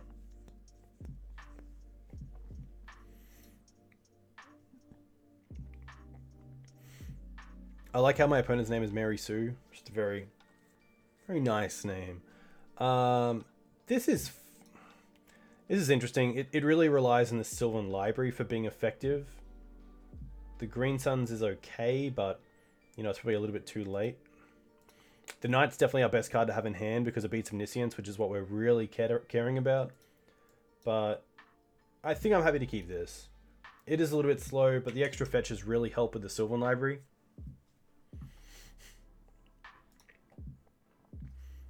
I mean, that's even if we get a turn. They could have gone, say, something like Ancient Tomb into Lotus Petal. I definitely feel a bit better with the crop rotations in our deck, so if they did something like a turn 1 or 2 Emrakul off Show and Tell, we do have a fair few ways of getting Karakas at instant speed.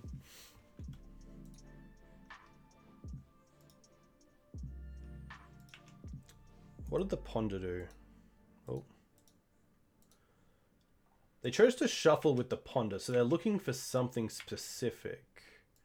Another land isn't great. I'm going to play Savannah Pass.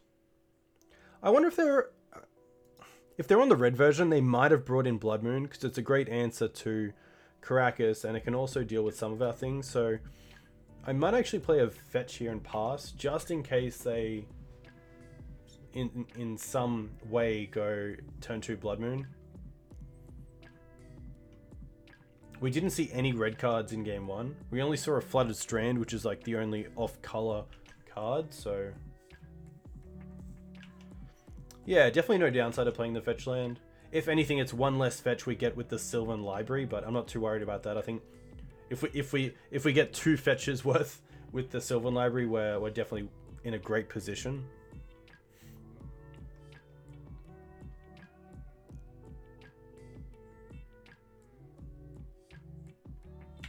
Island Pond, okay. So that's really nice. I don't think my opponent would be on Spell Snare, or maybe not even Spell Pierce post board. So the Sylvan Library is either going to get forced, or it's going to be okay. Green Suns. Let's fetch. Play Library. And pass back. Interesting, our opponent's 6th, so they definitely don't have a Force of Will.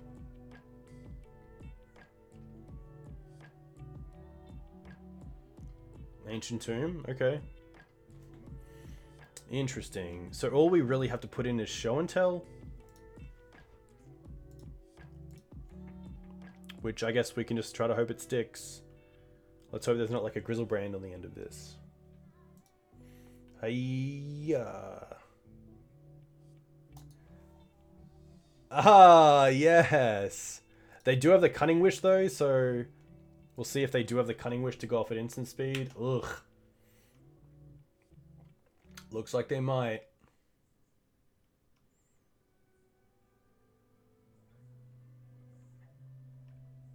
Firemind's Foresight.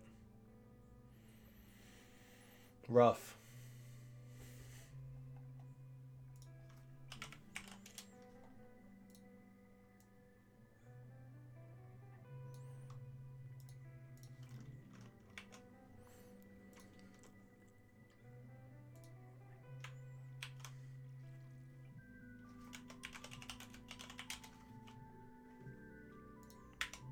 Trickbind. Okay, they're going to counter it. I wonder if they just have Emrakul.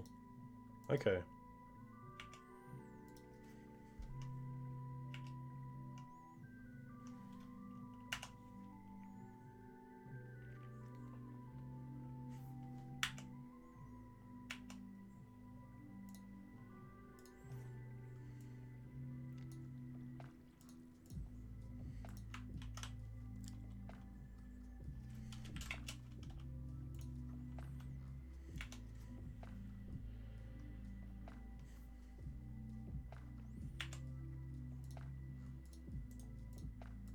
I'm going to say that's a concession. That's pretty rough. At least we know what they're on, which is great. Nothing really changes here. I'm still pretty happy with how this deck looks. Cunning Wish is brutal. I wonder if this deck could run Sanctum Prelates instead of Thalias. Would be interesting. This hand's pretty good. We're going to keep this. I'm going to start with the Windswept Heath, holding up Veil of Summer.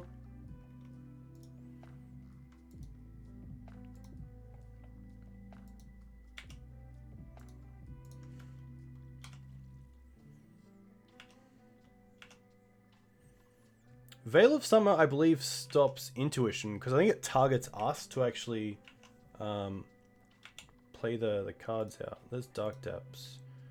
Interesting.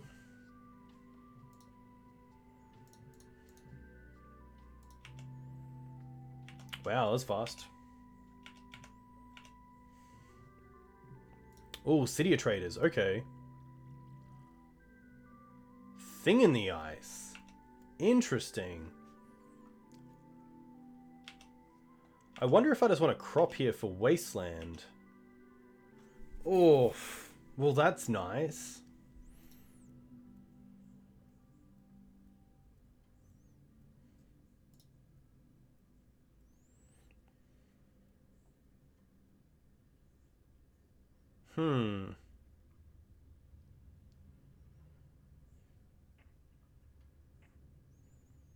Crop for Wasteland.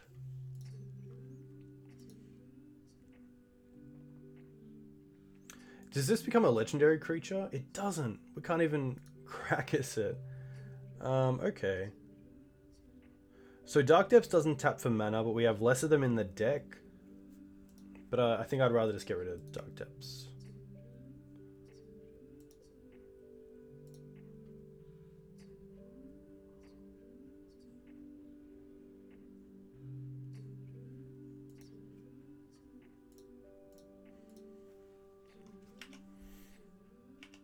Can't attack, sadly.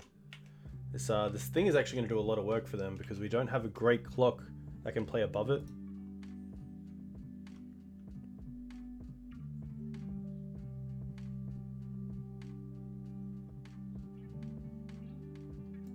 Another city. Rough.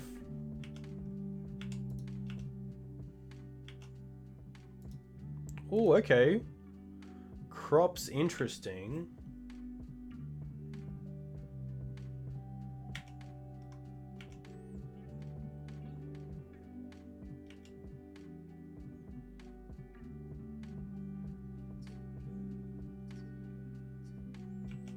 Impulse is fine.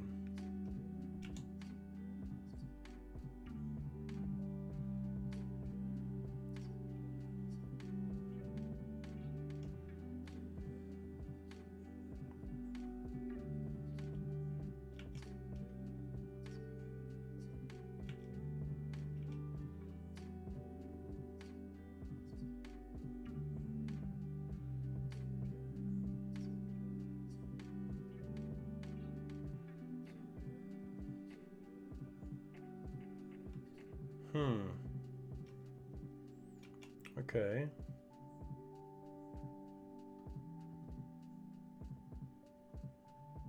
Narset.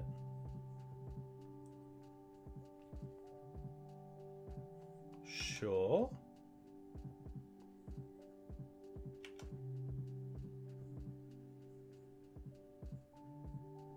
They're tapped out, so the force doesn't mean anything.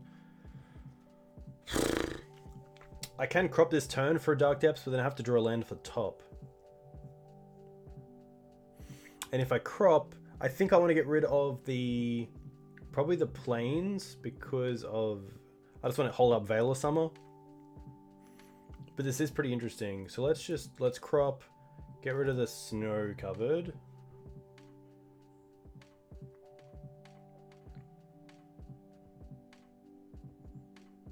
Dark Depths. Don't draw Mox Diamond. Don't draw Mox Diamond. Surgical. Oh no.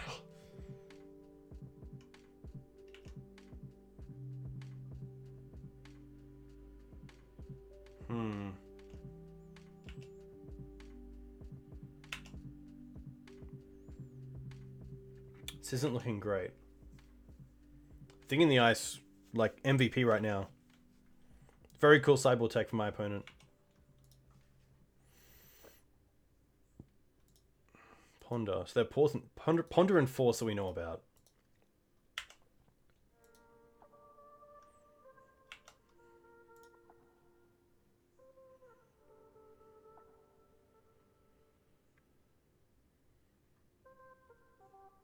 Chose not to shuffle. Okay. I feel like we just have to draw a card here with this Veil. Because we can do it in their turn to draw a card if we want. The Narset doesn't stop the draw, which is nice. They're going to force it. Are they?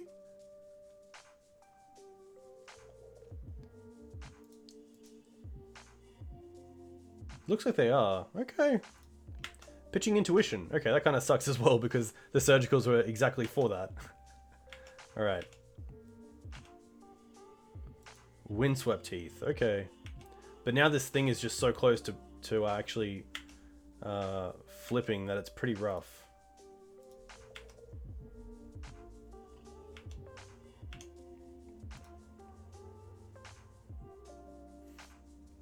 This is a pretty funny standoff because if they cast anything, the thing flips, which is most likely the best answer for this Dark Depths. But if they don't cast anything, then they're not really doing anything. So I kind of just want to like fire off a surgical here, maybe on their ponder? Just to see what's in their hand as well. I could try taking a force, but I'm not too scared about force because right now we do have like the combo. We don't need to cast anything, which is great. If anything, I want to stop their ability to be able to fetch for like just a show and tell combo to actually put together.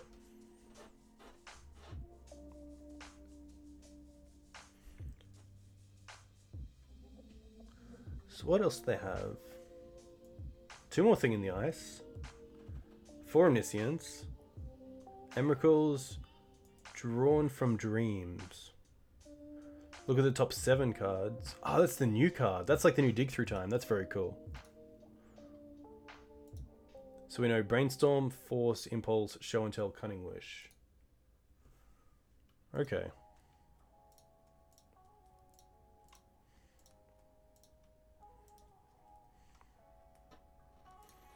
I guess I don't mind getting this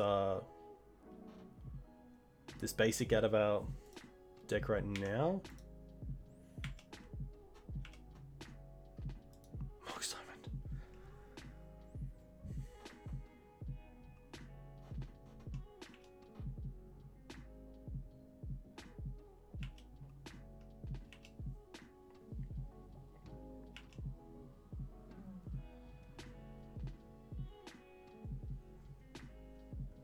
Interesting.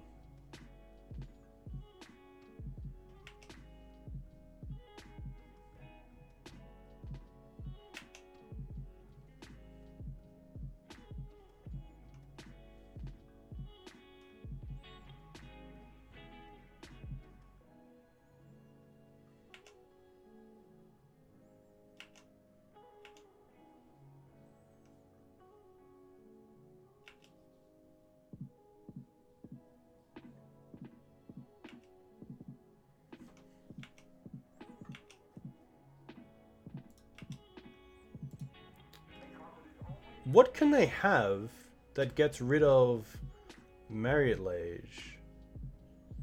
We know they have a Cunning Wish, but that costs 3 mana.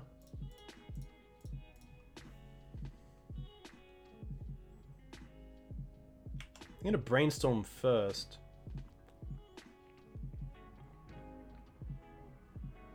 Yeah, they can't have anything. Okay, so we get there. Really interesting. I'm not too sure what their plan was there. They could have definitely tried to maybe. Yeah, I'm not sure if they play Vapor Snag because they did have Echoing Truth, but maybe they want to actually have multiples in there to deal with them.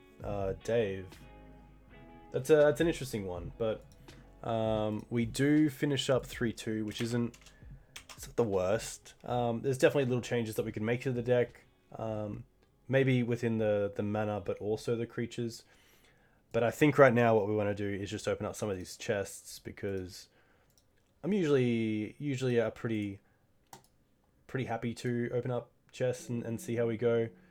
There's a Thespian stage, which is pretty nice. Only 5 play points isn't the greatest, but it's nice to actually get a card that we play in Legacy. Graph Diggers, 20 play points. Okay, not too bad. I think Ren's like the best card to get in these. Predator Ooze, that's what I'm talking about. I wonder if they ever made like dark rituals for each color, which would be the best. I assume blue would be up there.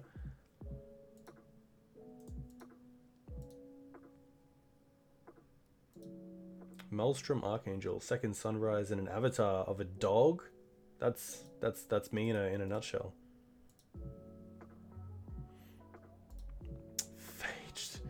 The Untouchable, interesting. When Phage the Untouchable enters the battlefield, if you didn't cast it from your hand, you lose the game. Whenever Phage deals combat damage to a creature, destroy that creature. It can't be regenerated. Whenever Phage deals combat damage to a player, that player loses the game. Interesting. 15 play points. I will take it.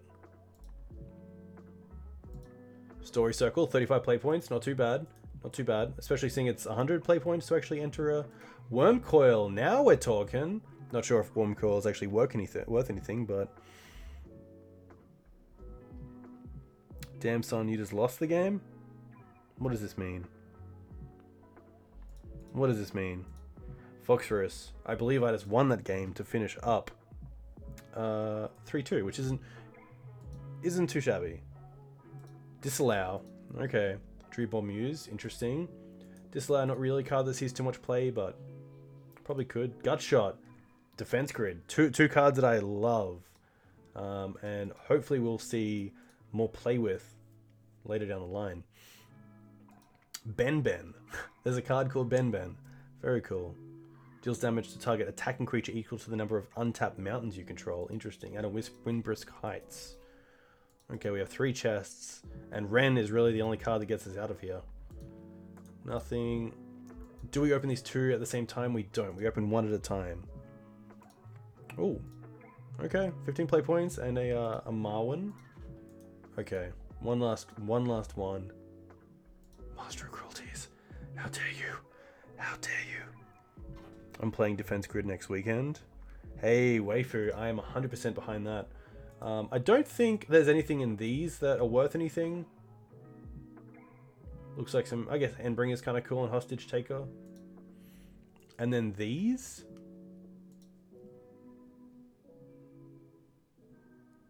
Hey, Chandra Awakened Inferno. Interesting. Elvish Reclaimer, very nice. Mystic Forge. I'm actually not sure if any of these are worth anything, but we might as well have a look.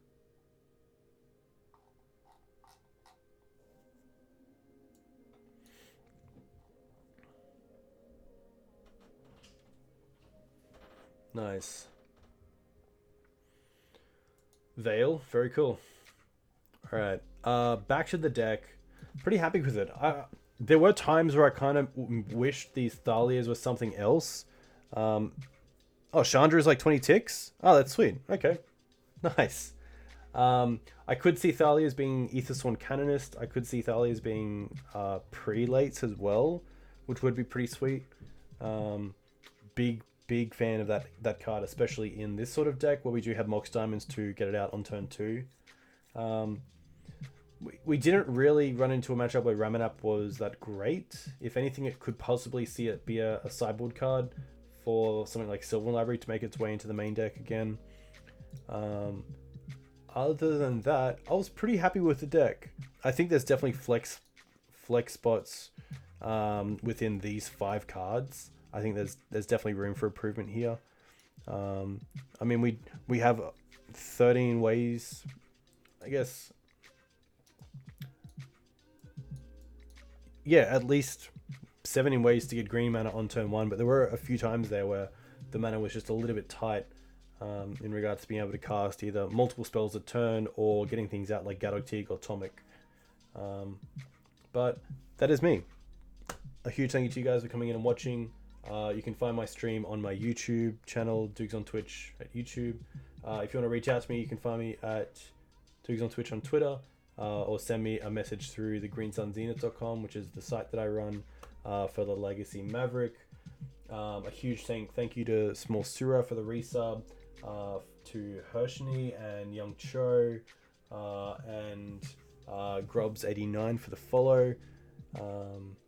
That is it. I'll be back on Sunday night, but I'll be playing something a little bit different. So there's a format in Australia called a 7-point Highlander, which I'll be playing with a few guys from CBR MTG, just to get ready for the GP, where there is an actual Highlander tournament on the Sunday, and then there's a big Legacy event on the Friday, which is very cool, for CBR MTG, for CFB, sorry, coming out and actually allowing us to have that. So Echo, you are more than welcome. Yeah, 7-point is where it's at. 7-point is very cool, and CBR MTG do a hell of a lot of work to get their stuff online. So if you want to check out some Highlander content or Legacy content, definitely check out CBR MTG on YouTube. But that's it. Thank you very much to everyone who came in. I've been Dukes on Twitch. Have a good one. Stay safe.